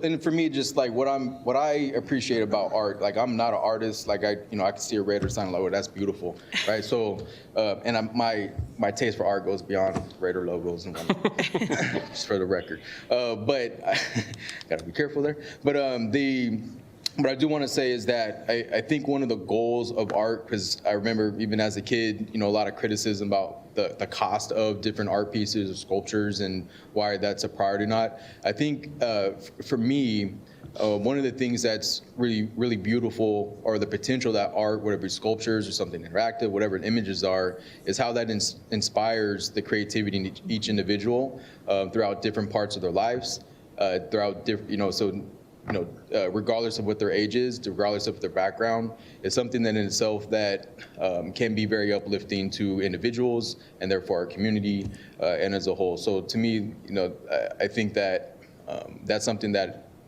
I would encourage folks not to underestimate the power that the inspiration of different art pieces that can bring to our community.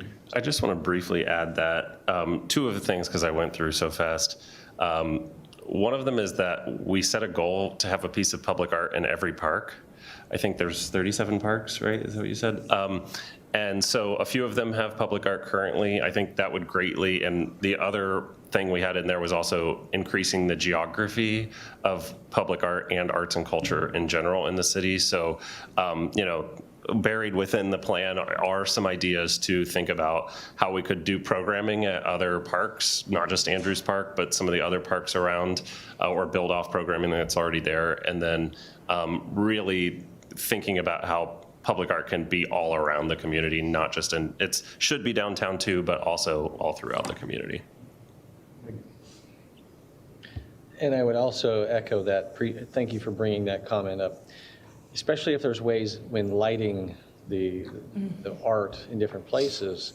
And then obviously with the QR codes, but not just what it is, and especially if it's in one of 37 parks, but information that ties to the art in all those parks, so that those who are interested are instantly connected to all of it, not just the one piece. So that would be a recommendation.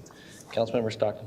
Yes, thank you for the presentation. It is exciting to see new murals and things pop up downtown and in different locations, and as well as the addition of the art sculpture on the bridge. I think that was a big hit too. I recognize that during times of economic hardship, like art kind of gets left behind, right? So, and it's sad because I think people really do enjoy it. So one of the things that I would just say is, if there are ways that we could maybe change some of the permitting or incentivize different business owners or people who own properties throughout town, if the art fits certain categories and different things like that, that we might be able to waive those fees, streamline that process, or just find ways to like get out of the way. If they want to do cool stuff like that, I think it would be great. I do like the idea of your art path, but what I would say is, there's been a lot of conversation on the dais about lighting the creek walk, like literally the creek, and underneath the bridge and string lights and stuff like that. And the mayor mentioned lighting. For a creek walk, I think it really would be an awesome experience to maybe light that area up when we have funds to do something like that and display art, because there's art on the corner and there are some art pieces and stuff. But I think it would be nice to make that creek walk more of something that represents the different cultures and parts of town and history of our town. I think it'd be outstanding. But my main thing would just be, if there are things this council can do to streamline the process to incentivize some of those things, please bring that to us, because we know that there's no more district dollars, or very few, to do some of these things. And so, but I still like seeing the art pop up on the sides of buildings, different things like that. So thank you for everything. Thank you. And I do have to give credit to our colleagues in community development. They are the ones who worked with the business owners to get those murals that you've seen downtown, and they've done an amazing job with that. Yes, they have. Councilmember Wiley? Thank you for the information and the report. It's very good. I just have a couple of questions. You mentioned an art trail, and I think at Visit Vacaville, they have a art trail, and you can go see things like that. So I assume that you work with Visit Vacaville in other areas in order to have everybody be informed of it, because that was one of your issues, was that not everyone knew what was going on. So I think that's very good. And I also wondered if you have security concerns, because I know that art is best if it's very interactive. And I see those cows, and I just feel like people will be, putting their kid on, taking pictures, and I don't think they're very sturdy. So I just wonder, is there an issue with security concerns? And because I was looking for the sign that says, please do not sit on the cow, and I didn't see it. So tell me a little bit about security.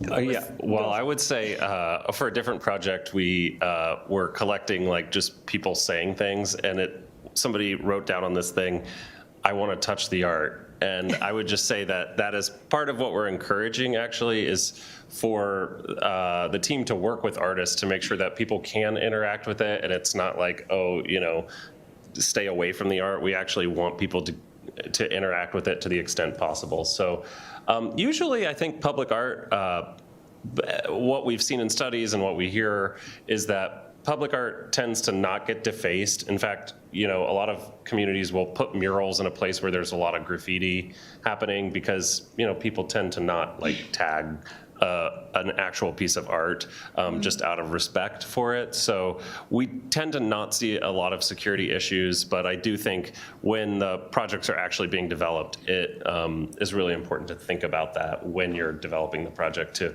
make sure that it is there's you're doing things to prevent that in the first place, or create interaction rather than ask for it not to happen.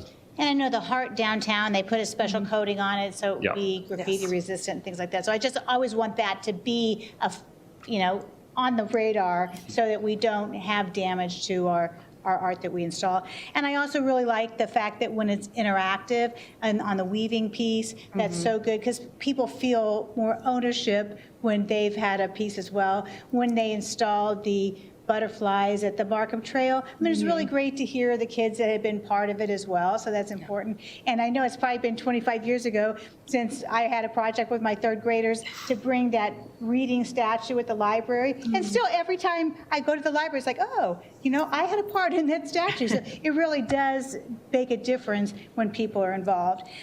The one thing, two other things. So when we got that angel in downtown, there was comment about, should we buy it, should we keep it, it's lovely. But I do think it's good to have a rotation, and that way people can enjoy it for a while. So I don't know if that's been discussed or not, but I don't know where you stand on rotating art versus owning the art. So that was another question.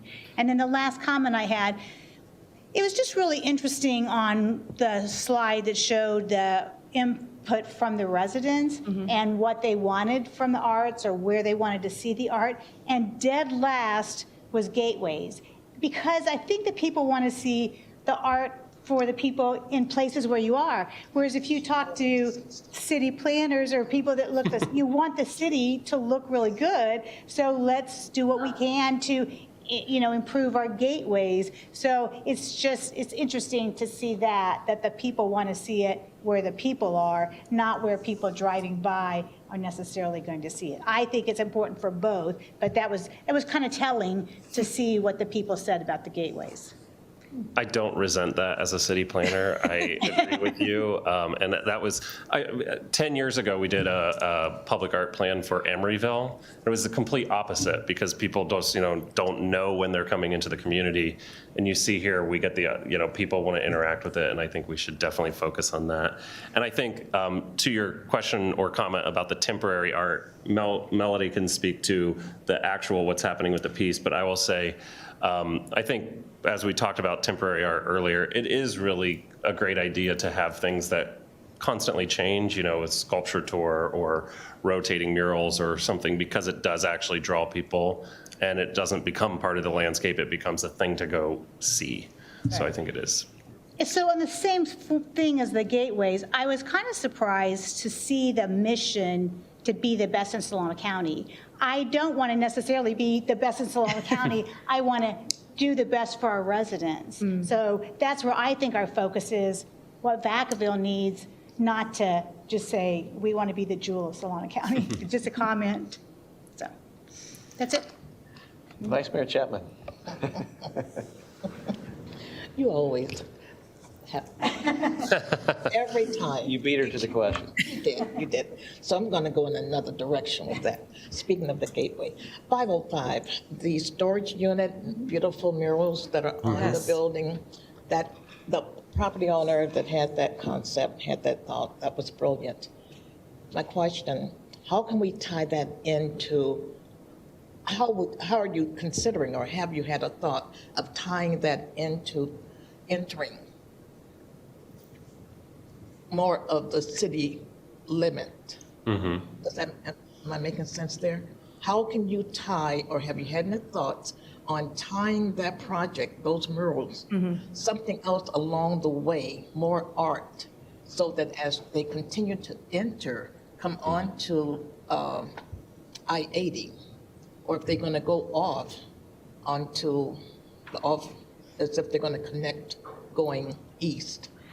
Are we talking about more gateways projects? Well, it would be part of the same gateway. I think that you can think about, we talked about art trails, I mentioned that. And you can think about art trails in different ways. I mean, one of them is like, really tying it to a bike trail or something like that where you're out on foot.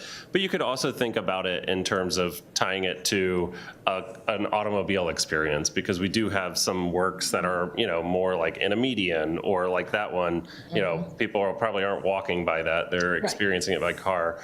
So thinking about, well, if we're going to have, we could have an art trail on an actual trail, and we could have more of a driving, this is the art corridor, if you will. So I think that's a really good way to think about it, and tying things together and really creating more of an experience. Take advantage of that. Yeah. I would just add that that's really the point of this plan, is bringing more art into the city. And as that happens naturally, we are working closely with Visit Vacaville. And they're trying to bring more cows into the city, the painted cows that we've seen popping up. But that's also why we want to bring more experiences and more pieces to our community, so that it will naturally bring more in and add additional pieces. Again, working with our community development department, and they're the ones who are working with, there's a lot of private businesses in that area. And they're the ones that would, be encouraged to put more murals and to work with us to get more art in those spaces. Right. I do want to clarify one thing, if I could. The difference between a public art trail, such as what we've done with Visit Vacaville, and really that's their initiative to identify art throughout the community that people can go and follow. And then one of the things we were talking about is specifically art on a trail.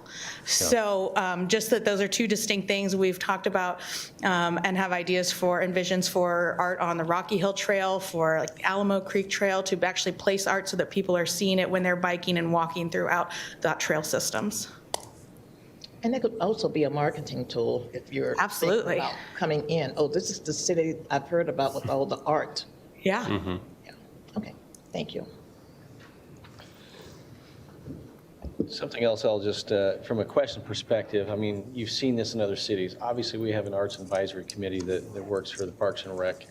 How viable is it from your perspective, and what timeline do you sense that it really becomes time for City of Vacaville to elevate it?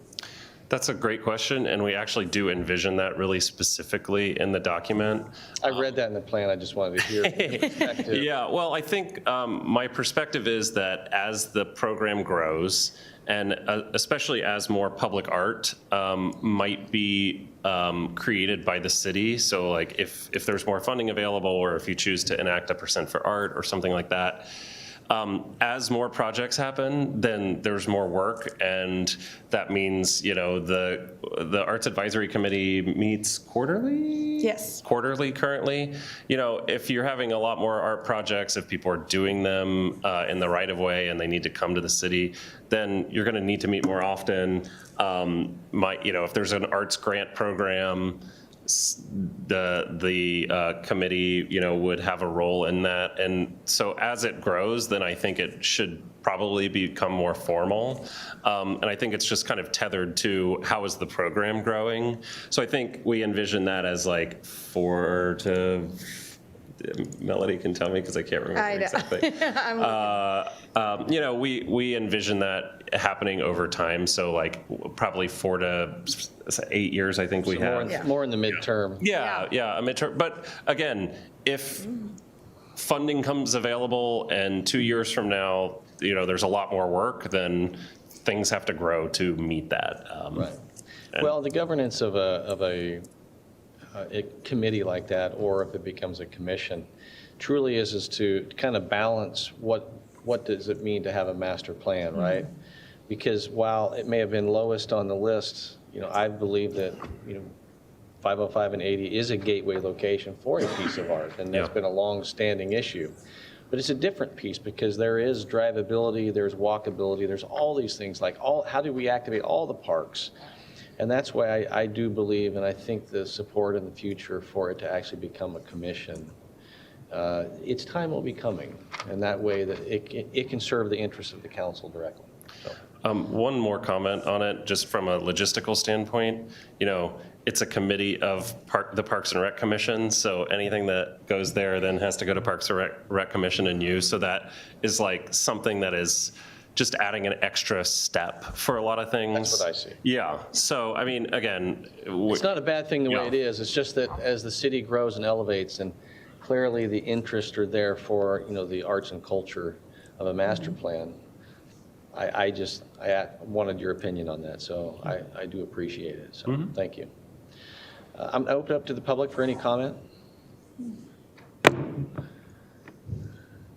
I see some very interested people who are very much involved in the advisory. So good evening.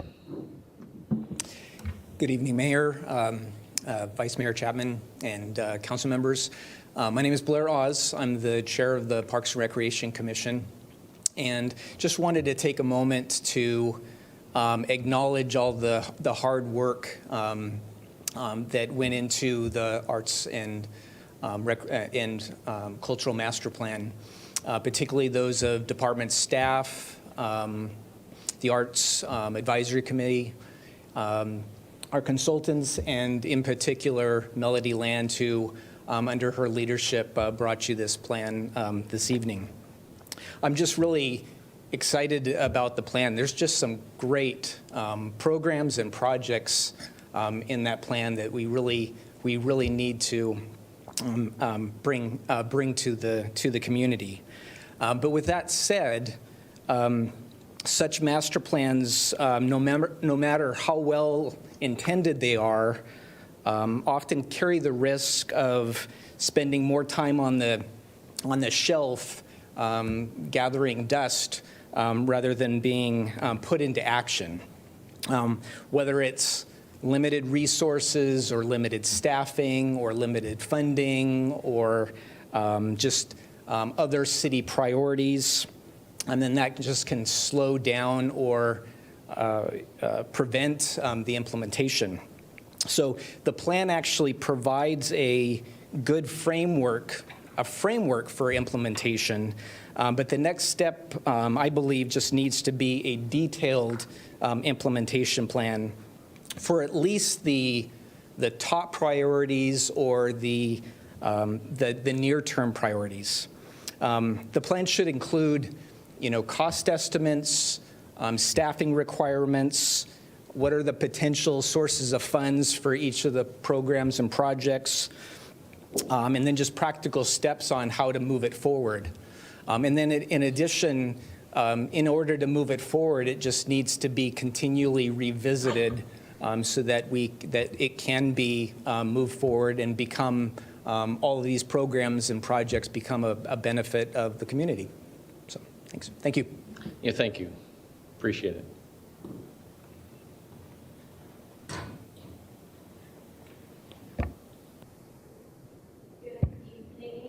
Mayor and council and staff.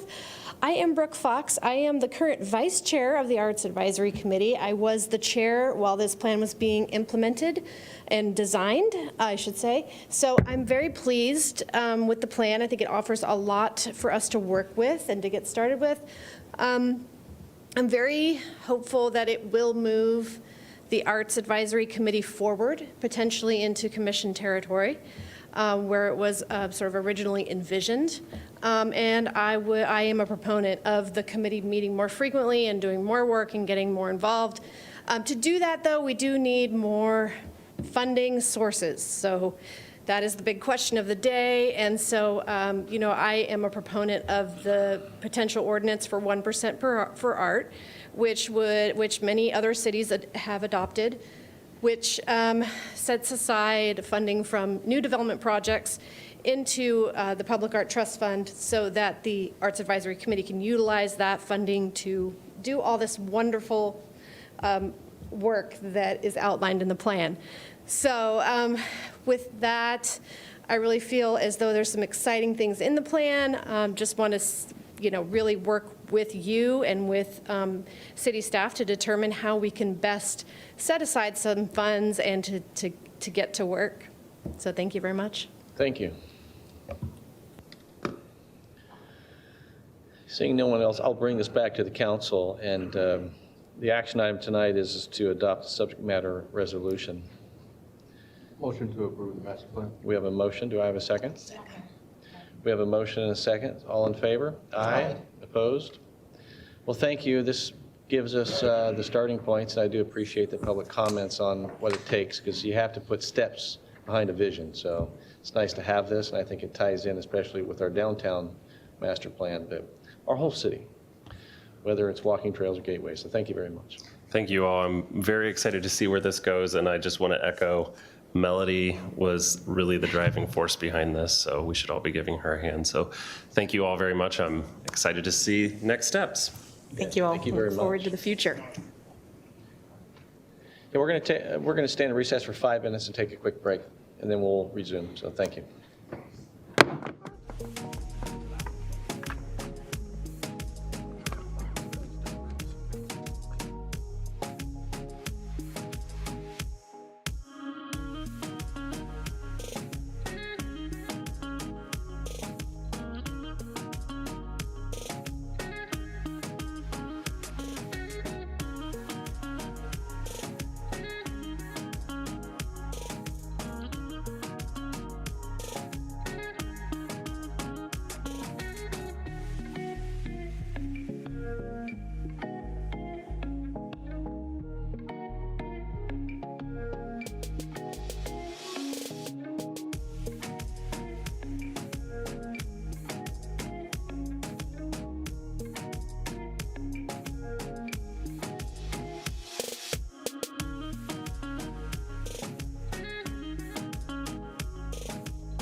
All right, thank you, Vacaville. We're going to bring this meeting back to order.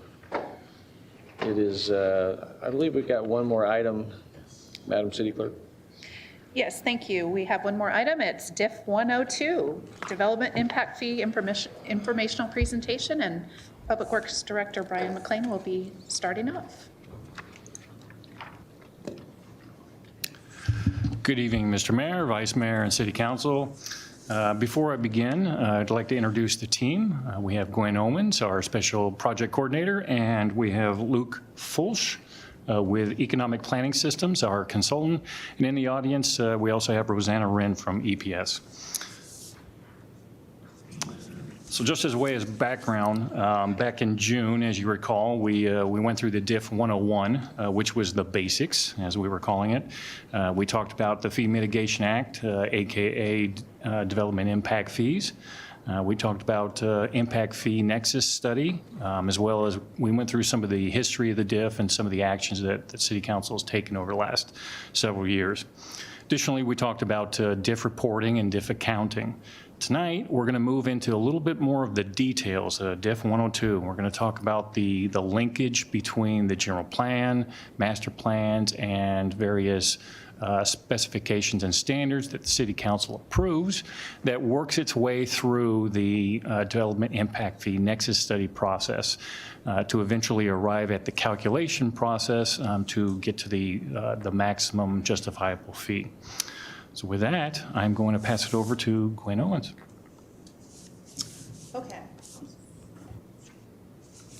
Okay, so basically how we calculate the maximum development impact fee is there's 5 steps. So we use city plans and city policies to actually identify what the capital improvements are. From there, we estimate them. We look at how much is actually allocated to the diff, and then we come up with our maximum justifiable fee.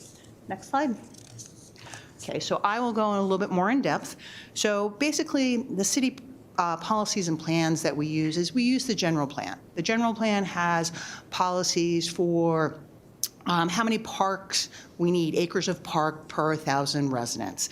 Also, there's other policies such as level of service for traffic. It identifies what is an acceptable level of service at an intersection. And then we also look at various plans that the city has put together, for instance, like the Park and Rec Master Plan. So using all these different, and there's other plans that we put together, like, for sewer, for water, for drainage. Those are, just examples.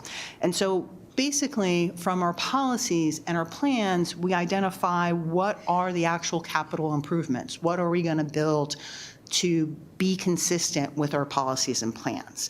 From there, we have to develop what the cost estimates are. So there's certain master plans that actually have cost estimates in them, such as the Parks and Rec Master Plan, the Sewer and Water Master Plans. When we do transportation, we have, because we basically pull it from the policies, we actually, when we produce that document, that's where we include the estimates. Next. Okay, then what we do is we allocate the fees to the developers. Sometimes the fees are allocated 100% to the developer. Sometimes there's a proportional, and sometimes there's no fee that's allocated to the development impact fees.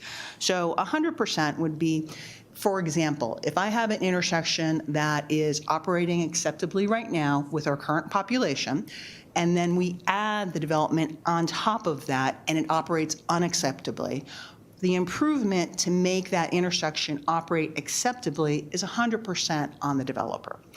An example of a prorated share is for facilities. So if we are going to build a new facility, it's going to be used by the existing residents, but it will also be used by the new residents. With our population growth, we are anticipating with this development impact fee approximately a 30% growth in population. So only 30% of that facility cost can be allocated to new development. So if you have a $100,000 facility, only a $100 million facility, only $30 million can be allocated to new development. The $70 million has to be allocated to the existing, it's allocated to the existing residents, and we are required to, the city, find non-development impact fee funds to actually build that facility. Sometimes we don't allocate any costs to the developers. So if we have an existing deficiency, for instance, my understanding is our current level of service, we don't have the adequate number of parks. We're a little bit low for how many residents we currently have. That differential to make up the developers, the development impact fee can't be charged that. Next slide. Oh, wait. Oh, sorry about that. Then from there, what we do is we use all that information to calculate the maximum fee. It's the maximum fee is then spread across different land uses, and I'll use traffic because it's a pretty simple one. So traffic, if you have it looks at how many trips you produce for a land use. So if you have a single family house, it produces about 10 trips in a day. If you have a multifamily unit, it's about 6 trips per day. So there's a prorated share. Also, if you have commercial, office, or industrial, 1,000 square feet of each of those produce different numbers of trips. So the actual cost for the traffic impact fee is allocated based upon how many trips each land use produces. And then from there, that's how we calculate the maximum fee that will ultimately be brought to City Council. Okay, so what we're going to do is we are going to go through a maximum fee calculation for Parks and Rec, because we've, in the past, when we've been here before, we've talked a lot about traffic. So we figure that we'd focus on Parks and Rec because it has the largest increase and there's many subcomponents. So we're just going to go and do a deeper dive. Okay. So basically what we have is the current single-family dwelling unit fee for a dwelling unit that is 2,500 square feet, because for most of our fees, we have it for single-family allocated by square footage, sewer and water, because it's a little different in their utilities and it's based upon connection size. They are not allocated by square foot. So when I talk about this example, my single-family dwelling unit is 2,500 square feet. So you can see that the total single-family fee is just over $27,000. And you can see for multifamily, it's about $18,500 per unit. And this fee is made up of neighborhood park construction, community park construction, regional park construction. And when I say construction, I mean improvements to new parks, land acquisition, facilities costs, then there's a trails component, and then we charge an administrative fee of 4% because the costs that are above the administrative charge are what we need to actually build those improvements. But the city is responsible for taking in the fee, basically allocating it to each one of the fee categories. We're required to track it. We're required to report back on it. And so there's a whole bunch of accounting functions that have to occur that is included in that administrative charge. Next slide. Okay, and so basically, this is just taking those fees on the previous slide and showing you what the components of each of them are. And as you can see, facilities is the highest, followed by neighborhood park construction, and, followed by community park construction, and then neighborhood park construction. Next slide. And so basically, this is just to talk about our population and, so with the approximately 42,000 new residents, we are going to have a 30% increase in population. So this goes through that a single family, single family is, we basically take the cost we divide it by the total population, and then we multiply it by the number of people we believe, or not we believe, but the number of people that are in a household based upon Solano County information. So basically, for a single-family resident, there's a population of 3.3 persons per household, and so that just equates to how the number of dwelling units versus the number of residents. So next slide. Oh, yeah. Gwen, go back a slide. The existing residences, that number doesn't align with all the other numbers we're using today. Is that based upon a prison population, or is there a transition, or where's that number come from? So basically what we did is, we did the development impact fee update in 2022, which hadn't been updated for 30 years.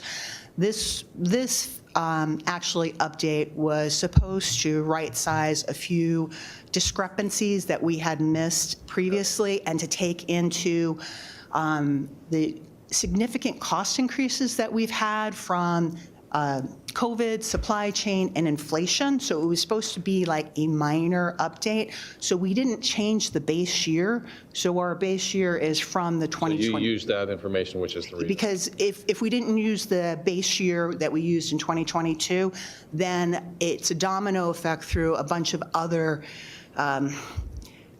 data that we'd have to collect, and it would be a much more extensive update. Okay, thank you. Okay, and now I'm going to turn this over to Luke. Thanks, Gwen. Good evening, Mayor, Vice Mayor, Council. My name is Luke. I'm with Economic and Planning Systems, and I'm going to walk us through an example trying to illustrate what Gwen was just explaining. So the first example is how we calculate the maximum fee for community parks. So step one, in this fee calculation, this is based on a policy or a city service standard approach. So what that means is we take the 1.8 acres of community parks per 1,000 residents, which is the city service standard from, I believe, the Parks and Rec master plan and originally the general plan. And then for step two, we calculate how many new improved acres would be required to serve the new residents at build-out, and that's the 41,600. So divide that by 1,000, multiply that by the 1.8 acres per 1,000 residents, and that's how we get to the 70.7 acres. So that is the total number of new and improved community park acres that we would need. That's included in the fee program. Step three, we take cost estimates, and that's city staff and others came up with the $1.25 million per acre. We multiply that by the number of acres we need. We get to the $89 million. We add in $4.7 million for the Play for All park frontage, getting us to a total $93.8 million. Step four is the cost allocation, and Gwen touched on this. For this, because the 70.7 acres that we are using is based entirely on just the amount to serve the new residents, 100% of that cost is allocated to the new development, so there's no deduction there on step four. And step five, we get this down to a basis that can be used in the fee. And so we're getting it down to a per square foot amount for single family and a per unit amount for multifamily. So we take that 93.8 million from step four, divide by the resident count to get a per resident fee amount of $2,255. Multiply that out by the average household sizes. So that's how we get the 7,500 for the single family unit and the 5,100 for the multifamily unit. And as you can see in the parentheses there, that equates down to a $3 per square foot community park impact fee rate for single family homes. Slide, please. Recreation facilities, this is an example using the other step one methodology. So rather than a policy-based standard, this is a step where we identify projects from master plan or facility CIP lists. So this, I believe, also comes from the Parks and Rec master plan, where 14 recreation facility projects were identified. And so same step, step three, we derive the total cost, and that's, again, those costs came from the master plan. We inflated those, added soft costs. That's how we get to the $393 million in step three. So for step four, Different from the last example, because these 14 recreation facility projects would be serving the entire community, the amount that we are allowed to charge to the new development is the 30%, which represents the proportion of the total population at build-out made up of new residents. So we multiply the total cost of improvements from step 3 by the 30%, and we get down to the $116.6 million that can be included in the fee program and charged to new development. Step 5 is the same as the last one. We divide that down to get to a per resident amount of $2,800. Then we multiply that out again by the average household sizes, same as before, for single family and multifamily, and then extra step for the single family where we divide it by the average square feet, the average square footage to get to a $3.73 per square foot fee. Next slide, please. Okay. Oh, no, that's yours. Yeah, Sorry. so no problem. So this is just summarizing how this all connects. So the maximum justifiable fee calculations, we start with city policies and plans, and then all we do is just run it through the methodology that we just showed, and bringing in data for costs of facilities and the capital improvements. Then we allocate that based on population projections. Okay. How we just went through the Parks and Rec example, we actually did a similar calculation for each of the fees that we have. You see we have 8 fees over there. We started, our first draft was in April, and we've had meetings with the developers, and basically we've been taking their input, and we are looking at providing some fee calculation adjustments, which we will be bringing to you in the future that we are actually currently working on now.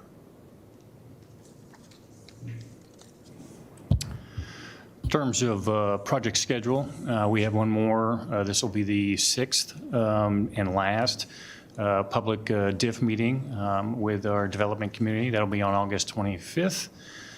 Then on September 23rd, at the September 23rd council meeting, we'll be talking about DIF policy and project discussion. And I will iterate, the mayor has let me know that the development community will have additional time at the podium. So that will be happening. And then tentatively, we're scheduled for October 28th to come back to the City Council after taking your policy input at the September 23rd meeting and coming back on October 28th with a wrap-up, our recommendations, and options for you to consider in the adoption of an updated DIF program for the City of Vacaville. And the environmental and fiscal impact, there's no environmental impact, there's no fiscal impact with this particular item. And this item here, the update of our DIF program, touches all 5 of our strategic goals. And that concludes my presentation, our presentation, and be happy to answer any questions. Yeah, thank you for the team and also from the EPS. I appreciate the fact that these fees are reduced to a per square foot basis. I think that is also part of where the state laws have changed. And so the more we can do that and be transparent, especially publicly, I think that's helpful moving forward. So thank you for that. I know this can be difficult when things get expensive. You know, how do you weigh the difference between we need to make things affordable, at the same time we also have to be responsible for ongoing costs. So, Councilmember Stockton. Yes, thank you for the presentation. Can you go back to your first example? I want to look at the slide where it talks about the single family versus multifamily cost at the bottom. So where do you get the calculation for the single family unit versus the multifamily unit? Where does that number come from? Thanks for your question. Yeah, so that comes from census data, and so it's census microdata. It's called PUMS, and so that's collected for. You can differentiate it by the number by like the type of structure. So we can specify, you know, how many single-family units there are in an area, how many people live in single-family units in an area, and we divide the two. So we can split up multifamily from single-family.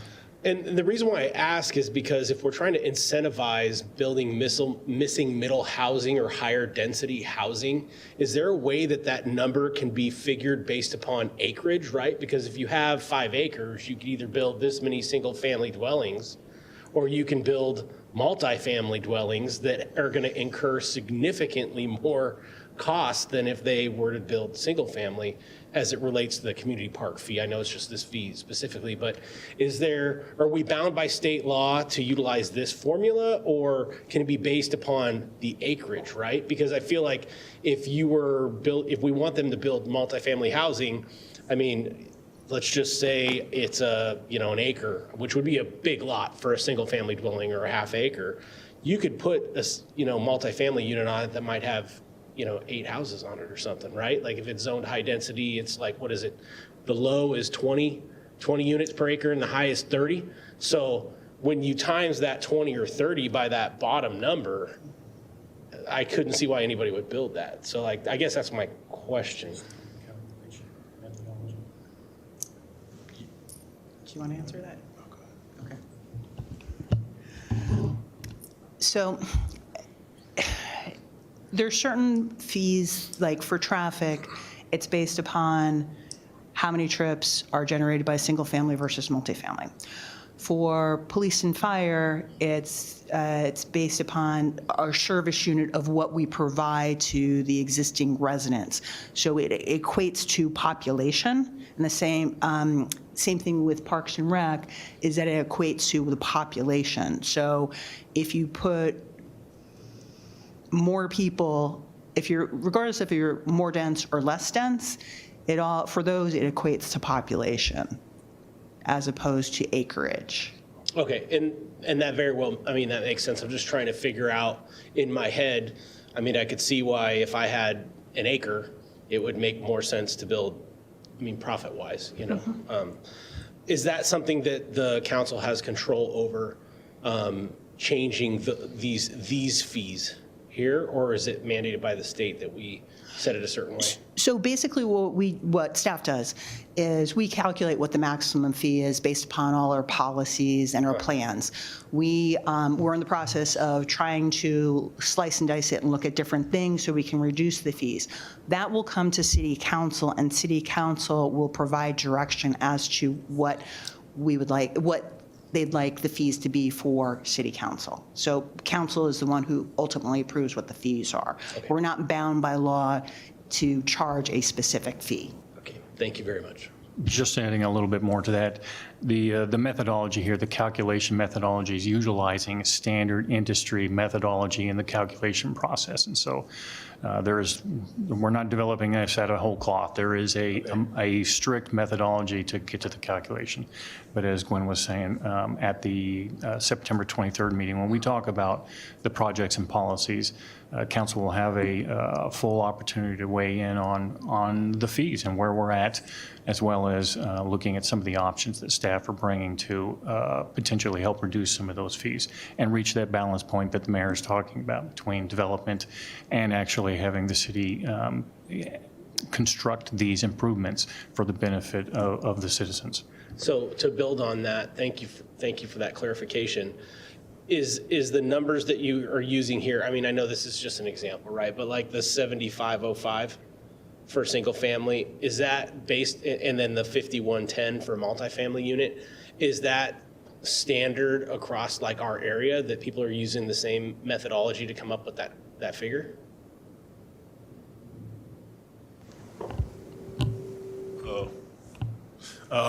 Yeah, I mean, this methodology that we're using is the industry standard approach, and we've done these in dozens of cities around the Bay Area and beyond.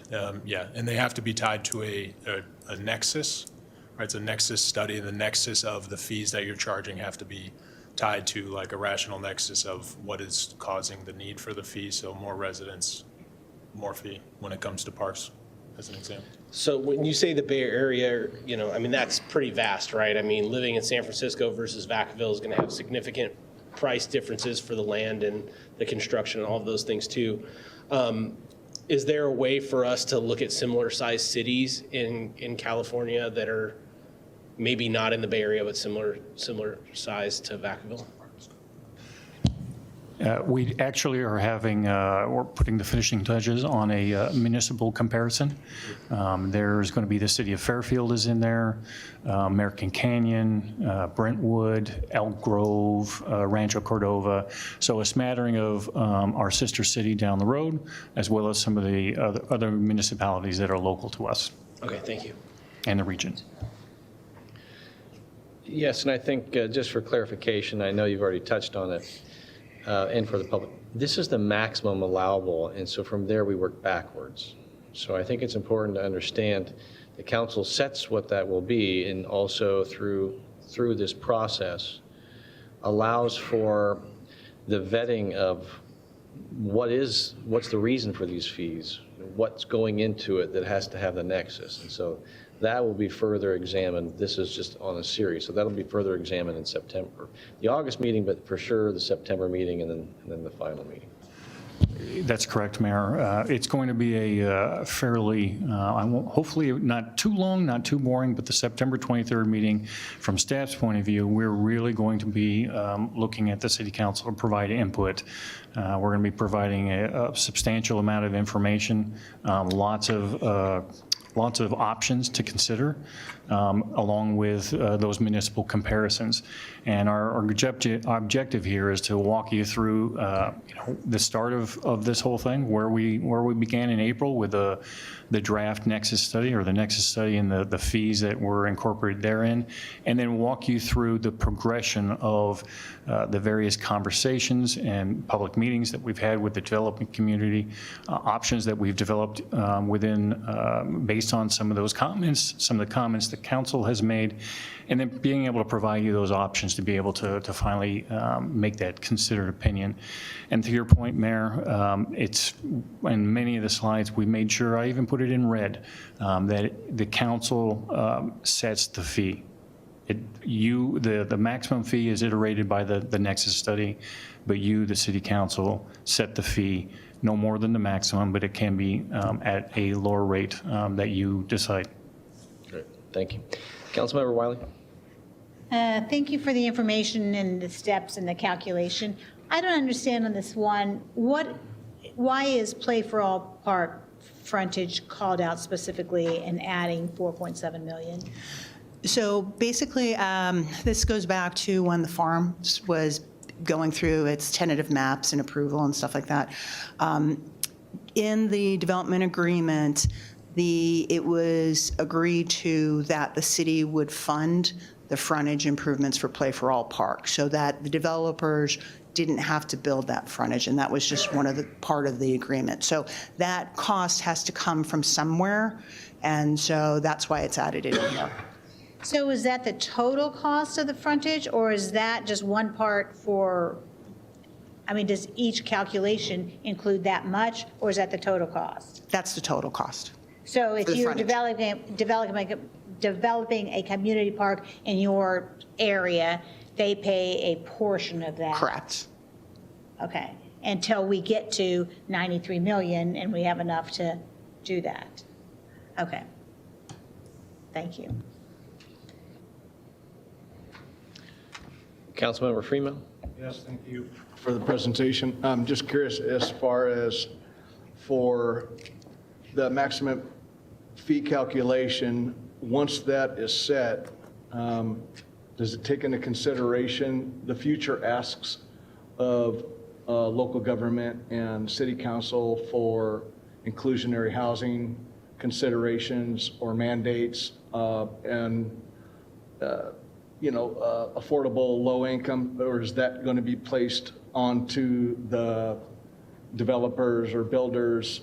Is that going to be additional? So I'm just curious, how is that working into it? Because we've heard a lot of talk about, inclusionary housing and low income housing, affordable housing. So is there room for council to work to back some of those costs out so it doesn't all land, because ultimately that's going to land on to the purchasers of these houses?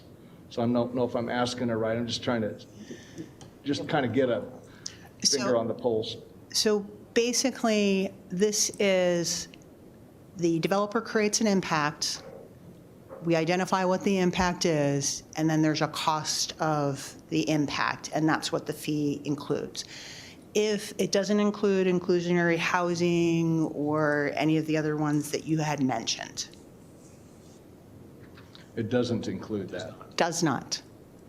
Okay. But I guess my question is there, once the maximum fee calculation is set, then it's set, right? So then all the other considerations come into play. Would that be correct? That would be correct. The maximum fees will be presented at the next council meeting or the September 23rd council meeting, along with options. And again, those options, project-based and policy-based, which have a direct impact on those fees. And we'll be able to demonstrate to you what those, if council moves forward on particular options, what the outcome of that action will have on the fee. Thank you. Councilmember Silva. Thank you.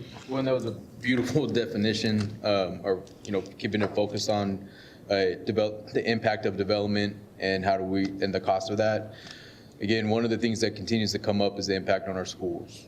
Can you elaborate, can someone please elaborate a little bit more how the impact to our schools, a huge concern of our community, how that plays into this overall story?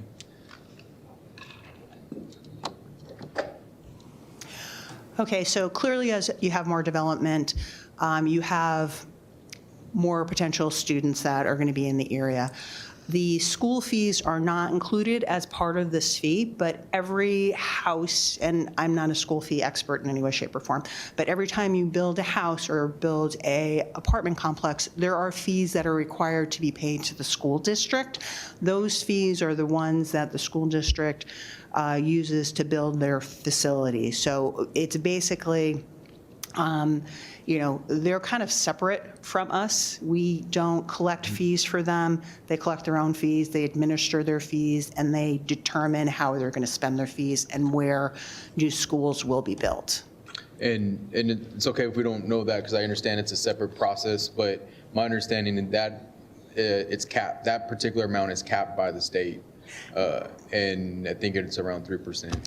My understanding, and like I said, I am not a school fee expert. My understanding is it is capped. I'm not sure what the amount is, though. And that in itself creates a challenge for schools throughout, not just Vacaville, but California. That's what I've heard. All right, thank you. Just one more bit on that too. The municipal comparison charts that we'll be bringing you will also have, we made sure that that fee is included, the school fee. So we want you to see that total picture. Thank you. Councilmember Ritchie. Thank you. I'll be short because I think we're in more detail on the 24th. So Councilman Stockton's comments were kind of where I was going to go to. It's like a groundwork. There's a maximum. It sets kind of a ceiling. We can go below that. But when I read this over the weekend, the default was 2,500. Now I was thinking about the developers, thinking about the master plan, thinking about D2, everything we want to do. I don't want to make sure. I want to make sure we don't lose sight of the fact that every home cannot be 25 square feet. And so, if we want to have the missing middle and have density and have housing in Vacaville that attracts and enables everyone to live here across the spectrum without putting on a burden of a requirement of a deeded housing or inclusionary housing, like the example of a 1,200 square foot house at $3 per square foot is $3,600. So we need to find a way to incentivize at every level, hey, if you build a house at 1,500 square feet, even your diff fees will be reduced maybe by 30%. So therefore, a house at 1,200 square feet will have a lower diff fee because the impact on the community will be less as well. So it's not $3 per square foot for a 1,200 square foot house and $3 per square foot for $1,200 square foot. Like, we have to find a way to keep incentivizing to allow people to move into our community at price points without putting certain barriers or obligation on the developers of the community to shovel like inclusionary housing or de-districted. I do in de-districted housing, and my district makes sure people at 55 years or over can stay there. But not all deed housing is, I think, the default. The multifamily had me a little bit. We're trying to do density and build smarter. So is that 2 units, 25 units?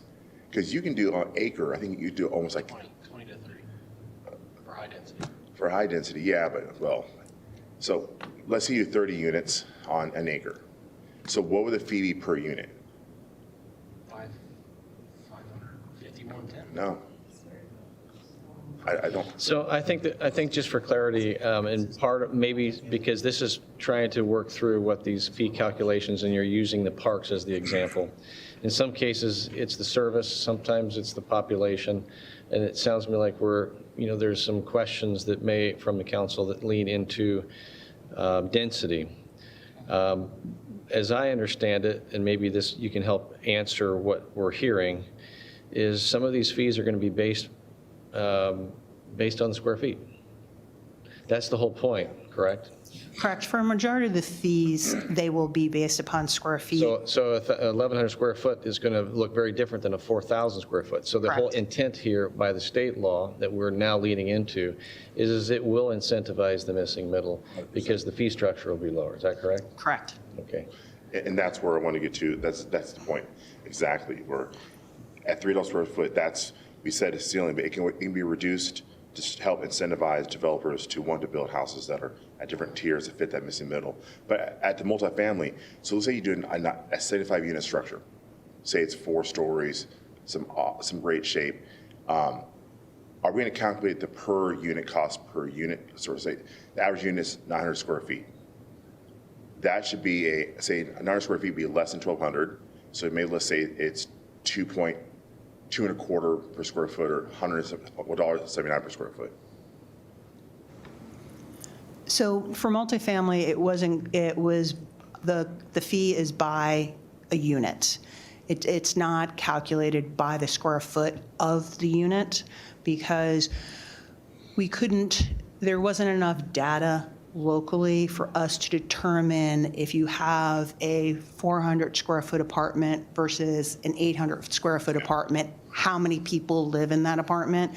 For single family, we did have the data to be able to do that. So that's why it's not done on per square feet for a multifamily unit, sorry. So that here lies the problem. There's going to be an issue like, why would I build something small where I can build something big or make more money? Like, we're going to lose incentive for the developers to want to work with us to create these housing missing middle. If they're going to charge the same unit for a 2-bedroom, 1-bath, 900 square foot, beautiful apartment unit, why would they build a 900 square foot unit if there's not a big benefit of the cost break? So we really need to figure this out before we get too far, to incentivize people to do workforce housing, incentivize people to do housing that they can live in our city, by working in our city, and save money to move to the next level, buying a house. To take Councilmember Ritchie's point on this, because on one factor it's based on population, and the other there's not enough data. What would be helpful in these process steps is to be able to answer the question and to show that there is an incentive for the higher density to the point that I think you're bringing to, so that it helps inform the council to answer the questions when it's time to actually set the fee. Yes, is that right? Yeah. Mayor, to that point, again, we're going to be bringing those options to you. They'll include both project options and policy options. I think what I'm hearing is more of a policy option, and that is something the building incentives. We've already envisioned that, and it's already incorporated into one of the policy options that we'll be bringing to you for review. Yeah, great, thanks. Councilmember Silva? Yeah, sir. Quick clarification. If the answers are not today, that's fine. When we talk about these particular development impact fees,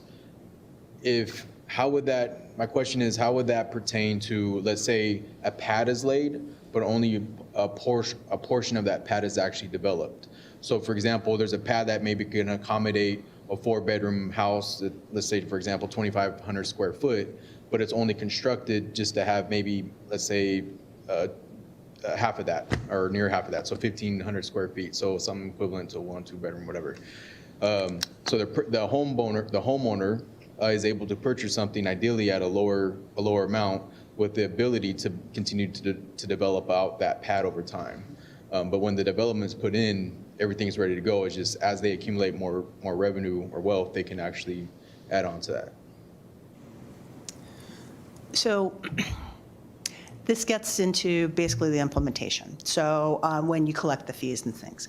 My understanding for single family is it had previously been at building permit, like when I pull my building permit, that's when I have to pay my fees. My understanding that it's gone to actually occupancy. So it's basically, if the pad is for 3,000 square feet and you only build one unit of the 2 units, you've only built the 1 unit, you're only occupying the 1 unit. So that would be charged at, the 1,500 square feet. Then when they come in for the second unit, that's when they'd be charged for the second 1,500 square feet. And would that apply to a single-family unit zone lot? Because that sounds like more like a multifamily. Right? So are you talking about? So let's say let's say there's a lot zoned for single-family. There's a lot that can accommodate 3,000 square foot. So there's 3,000 square foot pad pour, but only 1,500 square feet of that's actually developed, purchased, occupied, and then over time, that homeowner has the opportunity or ability to add on as they're able to develop financing for it. It's the same thing. So basically, if, in my home, if I want to do an addition, Right. I pay fees based upon whatever the fees are based upon my square footage of what I'm adding. Thank you. All right, did you have any more? Real quick, does that also apply, like if you add an ADU at a later time? Same thing? ADUs are a little different. They're not necessarily addressed specifically in the fee because there's state laws that regulate what we can and can't do. And I'm not an ADU expert, but my understanding is it's basically based upon whatever, say if I have a 2,000 square foot house, and then I build an ADU that's 25% of that, that's 500 square feet, that would be, the ADU would be 25% of the bigger unit. But then there's also the rule that I think we're not allowed to charge ADUs if they're under 750 square feet. There's a lot of, So it's unique. there's a lot of moving targets with ADUs that are out there with the legislation. All right, thank you. I will open this up to the public for comment. All right, I'll recognize at the podium in the back. Good evening, yes. Good evening, Mr. Mayor and council members. Just a couple of comments that I'd like to see. One, I'd like to see a more clarified trigger on each one of the fees that are being done. Some of in other words, right now there's a baseline of, I think he said 41,000. So on these different improvements that need to be done, there should be a trigger that we can look at, such as if there's another 100 homes built, boom, that triggers this improvement. So we can tell when these things need to be done. So many of these things do not have a trigger, so we don't know when they're needed, and we can't, and we haven't been able to figure them out. So I'd like to see a trigger added to everything that City of Vacaville is doing with impact fees. September 23rd is going to be a very, very big date, and I look forward to it, but I would like to see all of the information given to us so that we can comment on it. I'd like to get it late August, early September, to where we have time to respond to it, and we're not trying to do it in the meeting. I don't want to do it in the meeting. I'd rather have time to respond to it, maybe give something in writing before the meeting. We know what it's going to be. Let's do it, because I see a lot of things, which I'm not going to comment on the detail tonight, that I've already disagreed with what has been said as far as the numbers. But so I'd really like to get the options and everything in front of us so that we can comment on it and not do it at the last minute. And as far as data for the multifamily, I think we have quite a bit of data for the multifamily here in Vacaville. I mean, I gave you Strata, I gave you Harbison, you've got some others that will give you exactly what the 2-bedroom, 3-bedroom, I'll be glad to give you all of that information. I have that available to me. You want it, I'll give it to you. You have no problem getting that. We're an open book on that information. So I think that could be used because multifamily is real critical. We're pretty much at the max of where we can go to build multifamily. And some of us do have, in the new projects coming up, we do have multifamily coming in that we're setting aside for this. But if it doesn't work, then we obviously don't want to set it aside. So I'd really like us to take a closer look at the multifamily. Any information that staff needs, I'll be glad to provide them on that. Let's see, that takes care of that. Oh, and you already asked about Playfrau Park. Yeah, that threw a curve at me. $4 million to do that improvement. I'd really like to take a close look at that. I know that the agreement may have been there, but that seems like a lot of improvements in front of Playfrau Park. Tom is not here to comment on, and I'm not qualified, but that did catch me.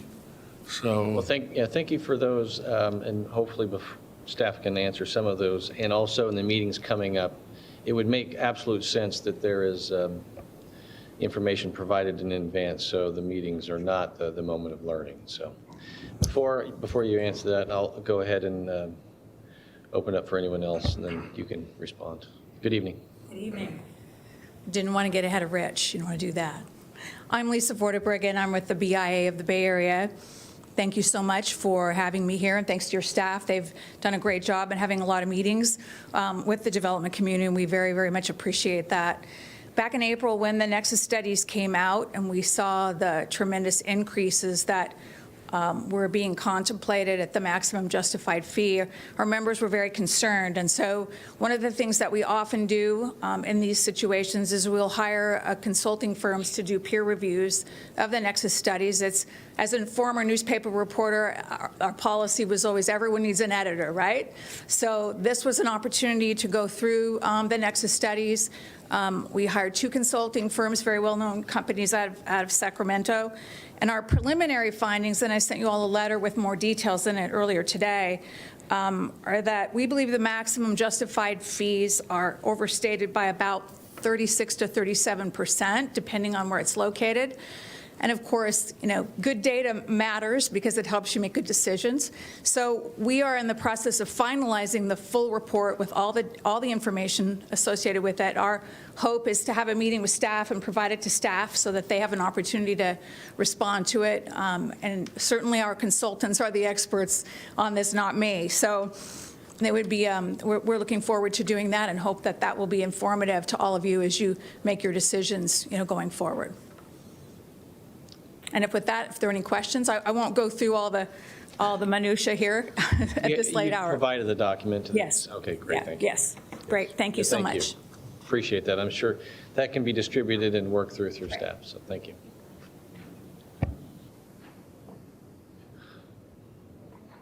Anyone else commenting on this item?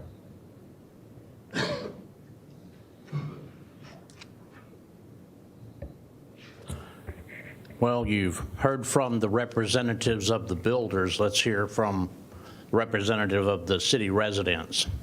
First of all, I appreciate the amount of work that the city staff has to do to figure this stuff out.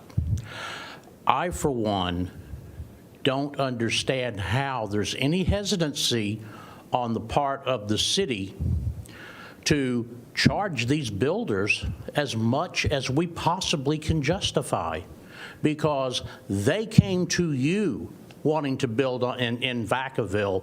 You didn't go soliciting them.